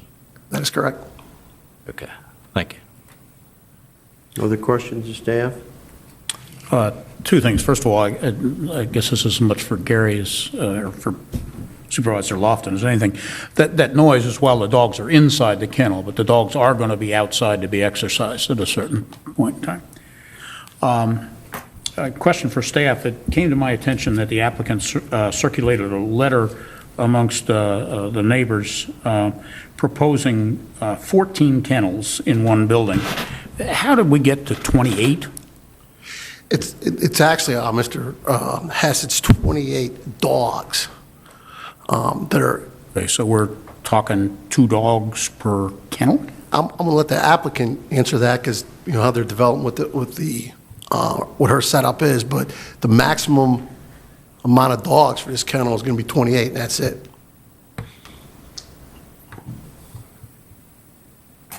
Do you have a question for the applicant? No, I just didn't know whether there's anything that took part in the application process in staff that changed that from 14. I mean, I would have assumed 14 kennels would have meant 14 dogs. Yeah. But maybe not. Okay.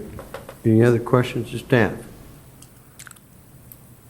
All right, we're at square zero with this one, so we'll go back to Back Creek, and Mr. Lofton, have a try.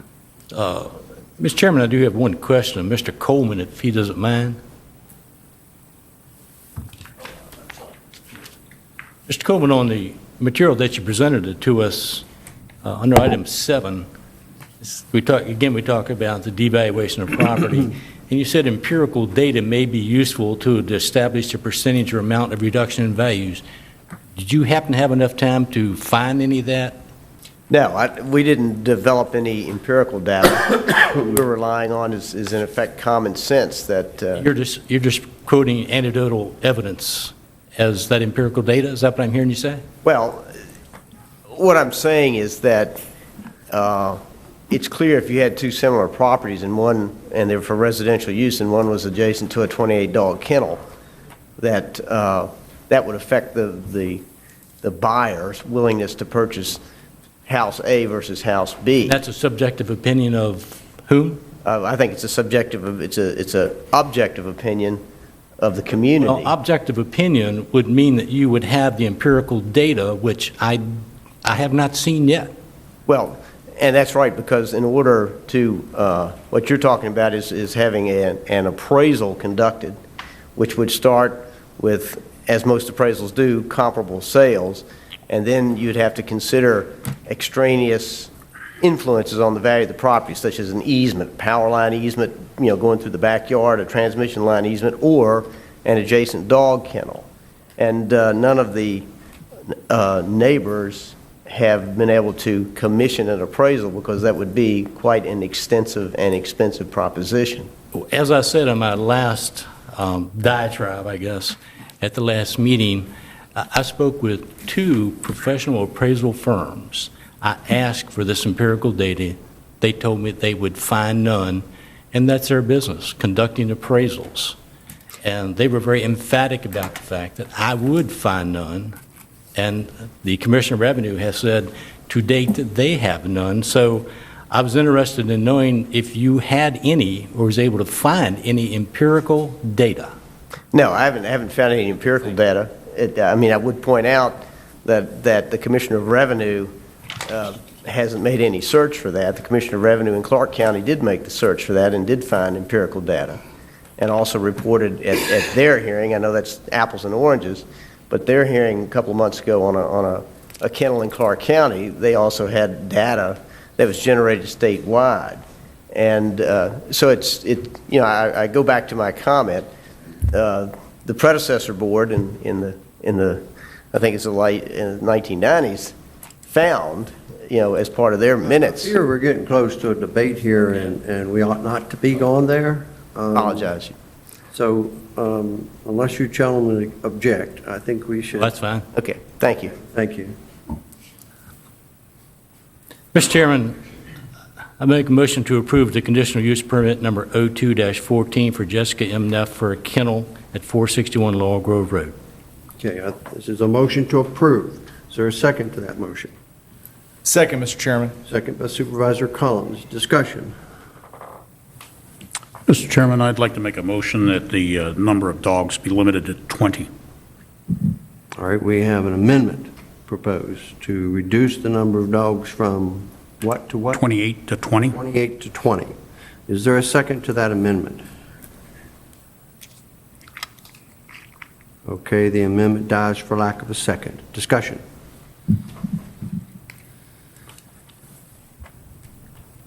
All right, hearing none, we'll vote. Supervisor Hess. No. Supervisor Collins. Aye. Supervisor Fisher. Aye. Supervisor DeHaven. No. Supervisor Lofton. Aye. Supervisor Wells. No. Chairman votes yes, and the motion passes. Conditional use permit 02-14 is approved. Next is a discussion on Middletown Area Water or Sewer and Water Direction Comprehensive Plan Amendments, Middletown LFCC Future Expansion Area. And Reliance Road request, I guess, is part 2 of that. Yes, sir. So what I'll do this evening is as we're dealing with the Middletown and sewer and water service area issues, I will, in essence, break it down into 2 kind of manageable sections. The first one being, of course, the Middletown Lord Fairfax Sewer and Water Service Area. We've had a couple of discussions on this, but we're seeking direction to move it through the public hearing process. We did have additional requests for adjacent properties, and I'll touch on those again shortly. As you're familiar with the area that we studied for this expansion, it's highlighted in red on the screen, and it's the area surrounding Lord Fairfax and north of the Middletown Community College. The proposal in front of you includes a land use map which designates it for OM land uses but would permit other business opportunities. It would not allow residential, but that is the proposed land use within that area, within that property. We get back down to the 2 questions that were remaining, or should I say the sewer and water service area questions within this location. And as we do move it forward, if it's appropriate through the public hearing process, I think we need to address the timing of any future expansion of the sewer and water service area. As it's stated in the plan today, it would be expended around this property with the approval through the public hearing process of this amendment. And then secondly, who has responsible for providing water and sewer service to the properties in the sewer and water service area in this location. The town of Middletown and city of Winchester, of course, are set up to do so presently, and the Frederick County Sanitation Authority is another option in that location. So those are the elements that we'll need to get direction on as we move this one through the public hearing process, if that's appropriate. Very simply, we can deal with this one, the Middletown, Lord Fairfax Sewer and Water Service Area expansion area as one component. The second component deals with the Middletown properties and the Malden request that came in. And I think if it's appropriate, I'll just briefly highlight where they are located and then move ourselves back to the Middletown, Lord Fairfax, SWASA. So the first request, which is on the east side of Interstate 81, is on the property known as the Middletown properties, and I will highlight those properties for your viewing ease, if you will. And that is in this location here. This is the Middletown properties. And again, it is on the south side of the Reliance Road at the intersection of Interstate 81. And you will note that of the 40 acres, approximately 10 acres is currently zoned B2 commercial. No rezoning is needed for development in that area, obviously just water and sewer service, so I point that out as we move forward here. But that is the request that we received in this location. The second request that is not in your agenda that we received notice about this week came from some adjacent properties, and that would be a little further along Reliance Road, and to highlight those are the Malden properties, and I think we highlighted them in this general area for your benefit. So hopefully that illustrates the two additional locations that have been requested to come in front of the Board of Supervisors for direction. The reason they are in front of the Board of Supervisors, and this is an excerpt from the Reliance Road Land Use Plan, and that is, additionally, policy enabling the town to provide water and sewer service to the county properties would require Board of Supervisor approval. So in this second request, again, we're looking for direction from the Board of Supervisors. But having said that, let's jump back to the direction that we're seeking on the Middletown, Lord Fairfax Sewer and Water Service Area expansion. And that is direction to move through the public hearing process and clarification on who would provide the sewer and water service in this location. Happy to run. Staff?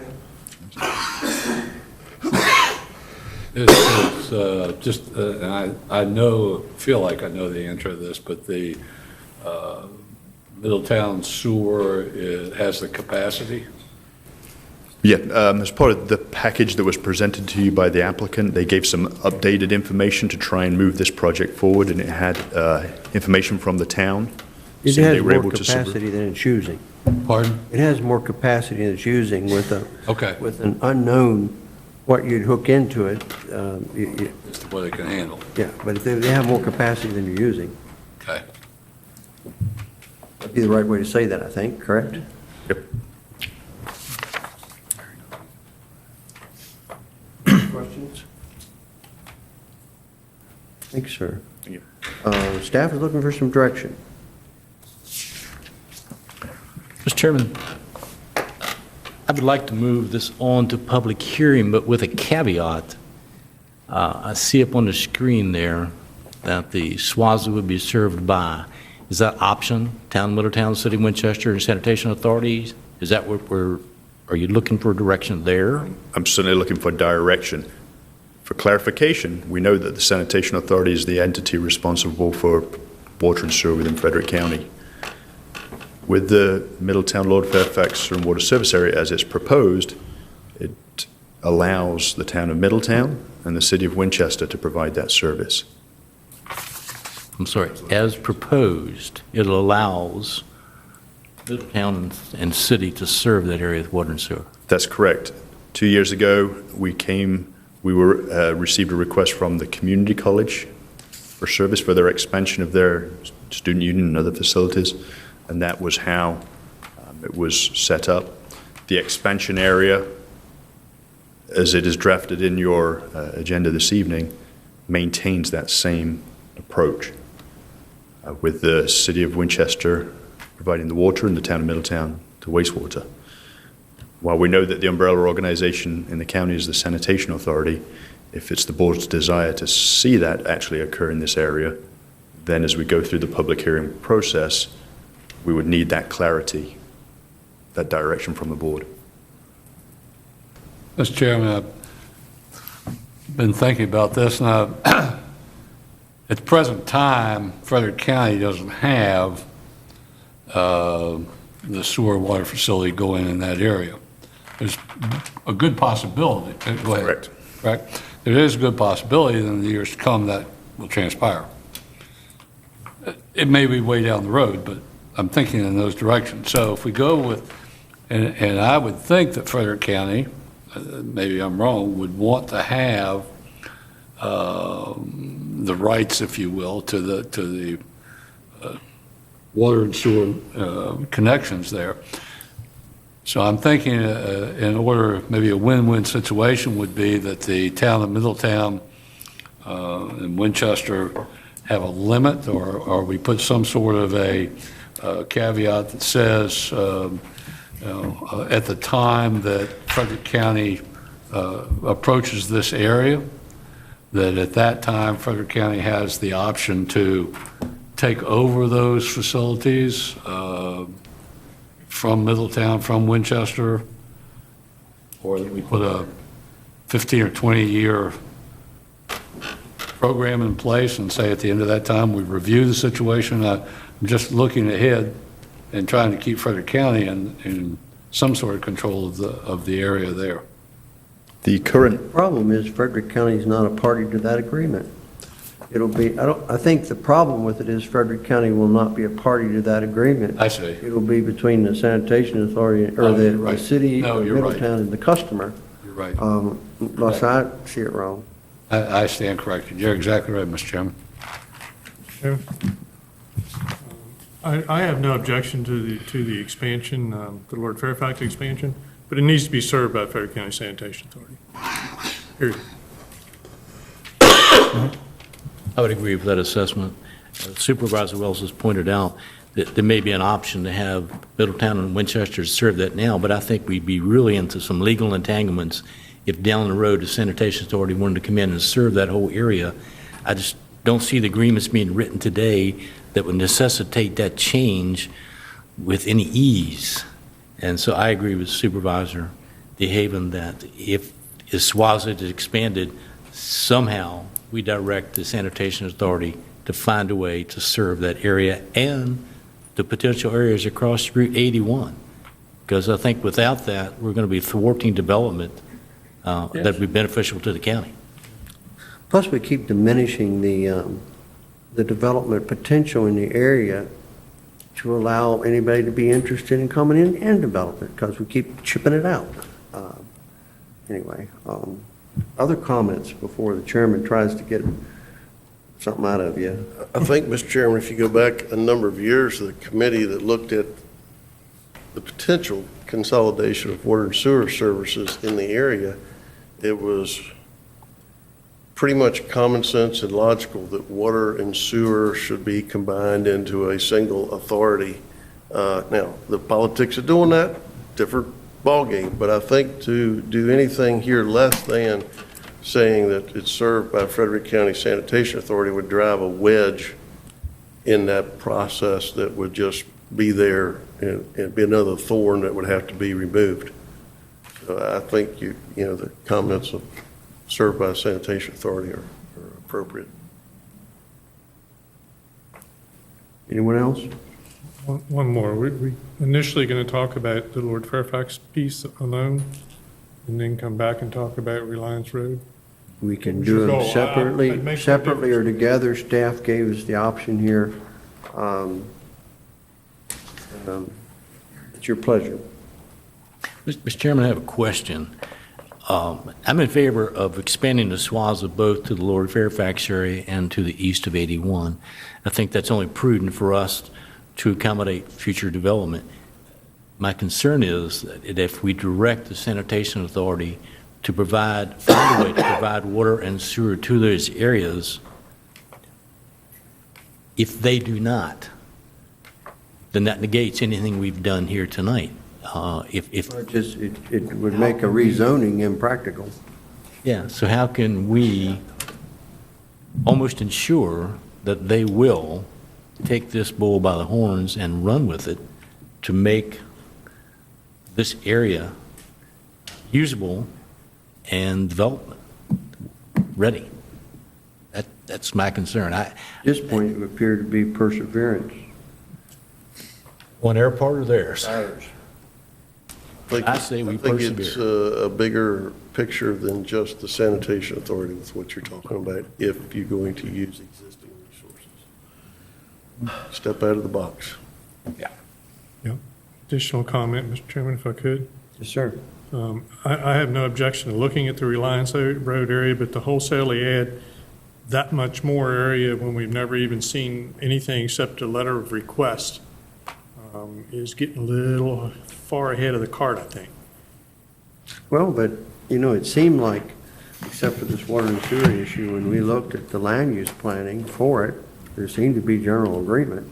But we did a little look and a little land use analysis before, and the piece that I think is being requested to add is almost as large as all the area we looked at before. We ought to have a little look at it. Was he in it before? Yeah. Included in the study area before, Bolden? Yes, it's within this, all within the Reliance Road study area. All of it was the last time we Road looked? network, the whole 9 yards. Okay. I withdraw my comment.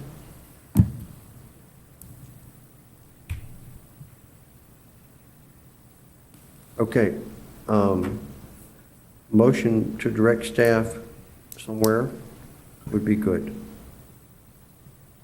Mr. Chairman, I would move that we direct staff to move this to the public hearing process with the caveat that Frederick County Sanitation Authority is made aware that they are expected to serve this area.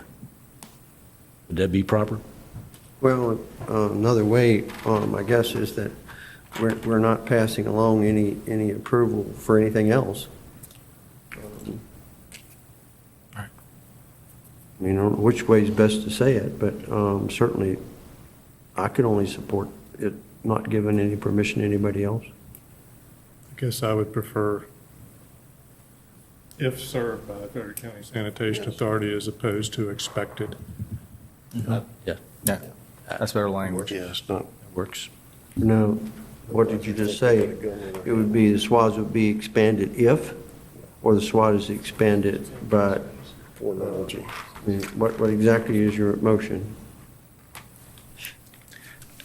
It seems like a SWASA expansion hearing that ought to repeated, either be right. or not be.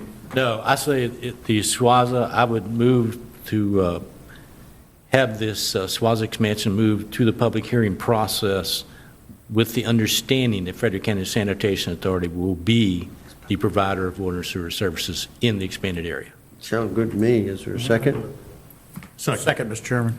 We have second. Supervisor Behave for discussion. Hearing none. All those in favor, aye. Aye. Opposed, no. Motion passes. Next is a discussion on the McCann Slaughter Property Draft Amendment to the 2030 Comprehensive Plan. Go ahead, sir. For point of clarity, Mr. Chairman, if I may, on the previous item, the sanitation authority serving the Middletown, Lord Fairfax Stormwater Service area is very clear. That's the area north of Middletown, west of 81, covered by the land use plan. I would like, if it's okay with the board, to get some clarity on the property that has been requested east of 81, the Middletown. My assumption, you correctly was I included the whole area. That was my intent. And, okay, thank you very much. Voted, think otherwise? Okay, so. Thank you, sir. The motion intended to be both, and the vote was for both. Thank you. Okay. McCann Slaughter, and this is another comprehensive plan amendment request, and it deals with the Northeast Land Use Plan. Of course, the Board of Supervisors passed a resolution directing the Comp Plan Committee to look at this request. The property is highlighted on the screen, which of course recognizes that the property is within developmentally sensitive area, land use designation. It has Route 37 running through the bottom corner and is bordered, generally speaking, by Route 11 on the west side, Old Charlestown Road on the north side, and the railroad tracks, of course, provide that eastern boundary. This was an interesting discussion as it went through the Comprehensive Plans and Programs Committee and Historic Resources Committee. Ultimately, the Comp Plan Committee proposed and the Planning Commission endorsed what is a really quite a balanced approach to amending the Northeast Land Use Plan in this area with the HRAB's comment. Initially, the HRAB recommended no change to the land use plan designation, but again, the Comp Plan Committee really wanted to balance that approach and worked with the HRAB and others, as I'll point out, to come forward with a proposal which seeks to do that. And the amendment, if you will, to the land use plan also includes draft text, and that's in your agenda. And to highlight a couple of those points, it's that the protection of the environmental features of the site will be maintained.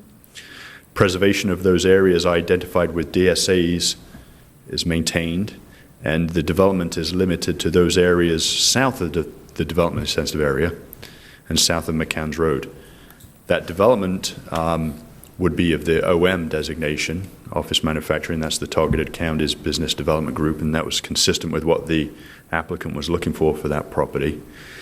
Aside from the development area, which I'll point out on the map shortly, there are historical features and current conditions out there, in particular around McCann's Road, which connects over to Milburn Road, that are features that should be protected and potentially used in a manner that promotes their context, such as the extension of the historical trail section over to Milburn Road.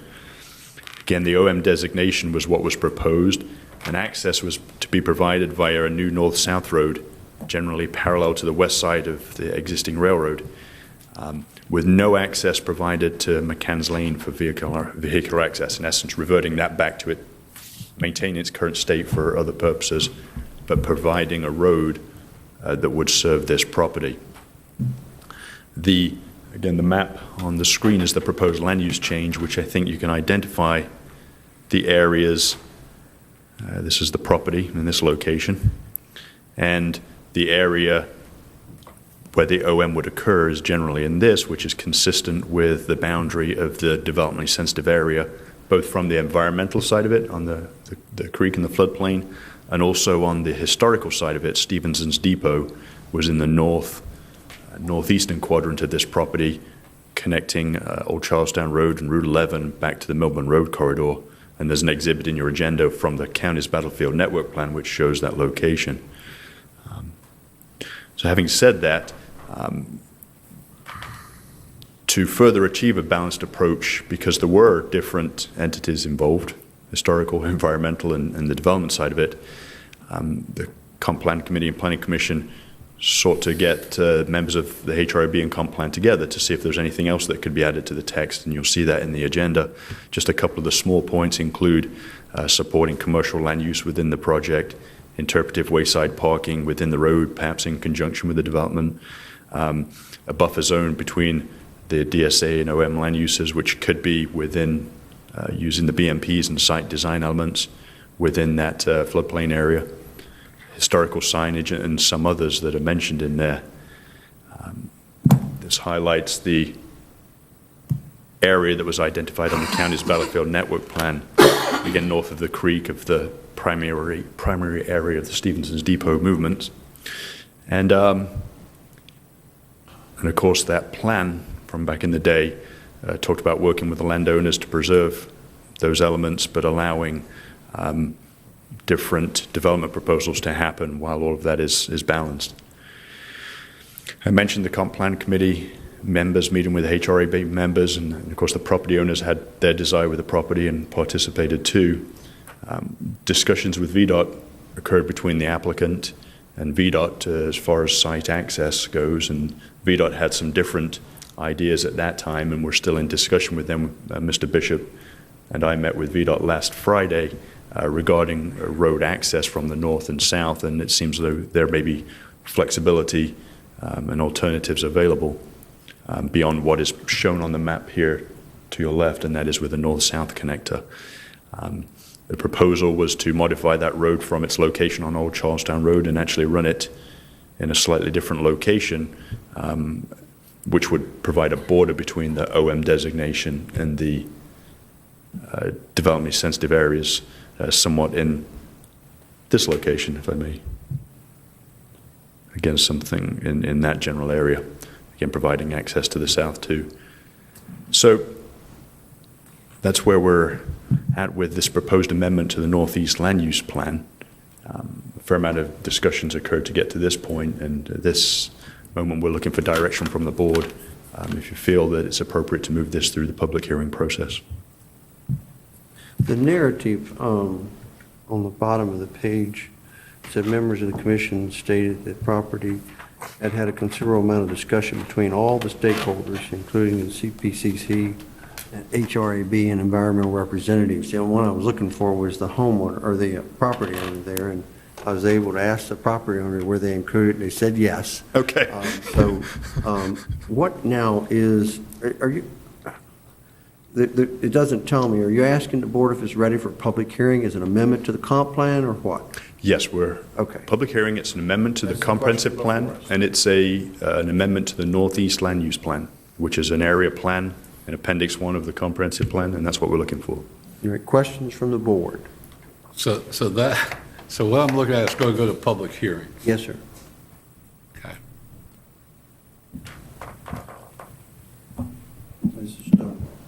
Mr. Chairman, I would move that we forward this to public hearing. I would like to see the discussion with VDOT continue to conclusion. The new change in the location of the road as opposed to parallel and close to the railroad looked to me like it's going to create another significant bridge crossing for 37. Those discussions will continue. They were talking about a temporary connection between the two, and then traffic to the north going to the north and traffic to the south going to the south as an alternative too. So I think we need to bring that to a conclusion. But we do. I mean, a potential purchaser is going to want to know what their future looks like. That situation for access, I think, would be a big deal for them. All right, we have the public hearing. We have a motion to send to public hearing. Is there a second? Second, Mr. Chairman. Second by Supervisor Wells. Discussion. Hearing none. All those in favor, aye. Aye. Opposed, no. Off to public hearing it goes. Next is a request to schedule a work session in reference to comprehensive policy plan amendment, CPA, and other planning items.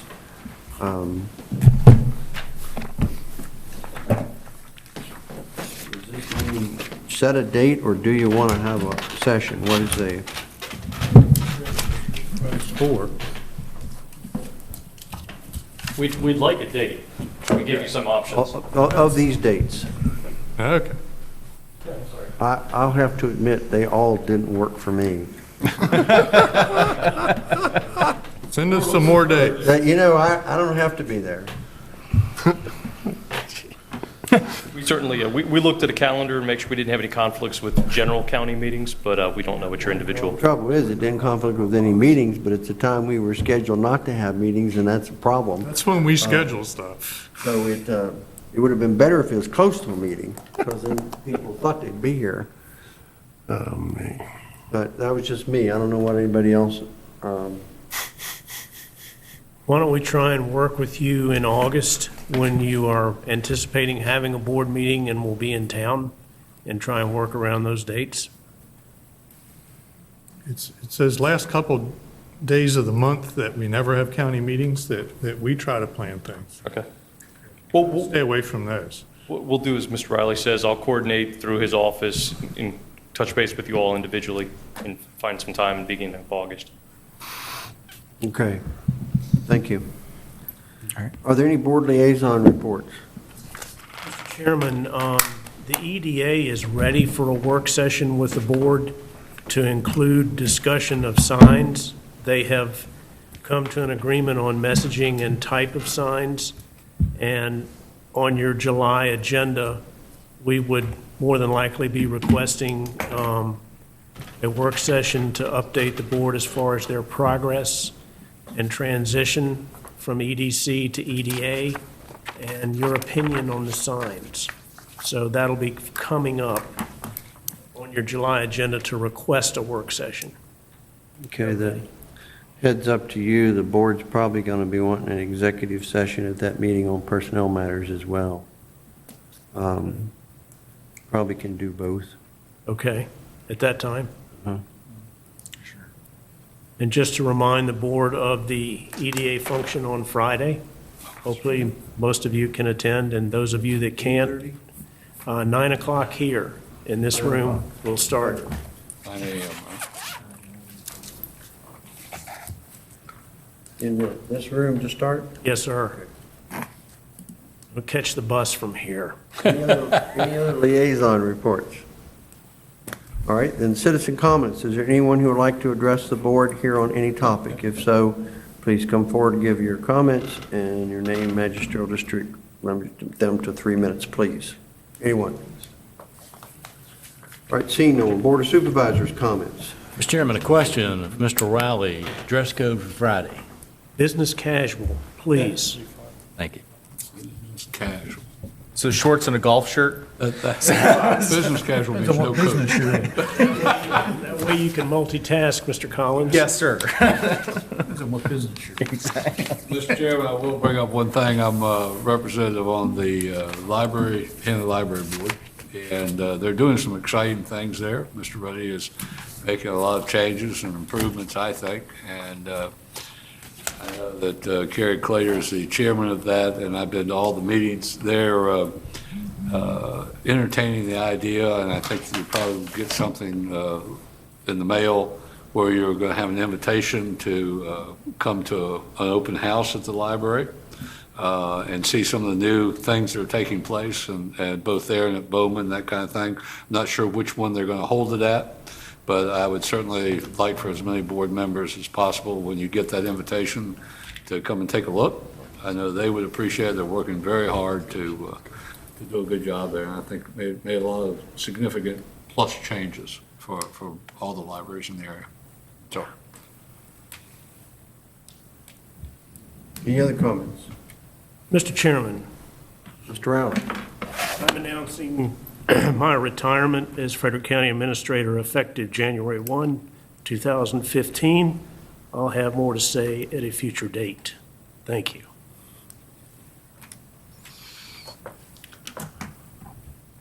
Mr. Chairman, move for adjournment. So we have a motion to adjourn. Is there a second? Second. Second by Supervisor Fisher. All those in favor, aye. Aye. Opposed, no. Meeting adjourned.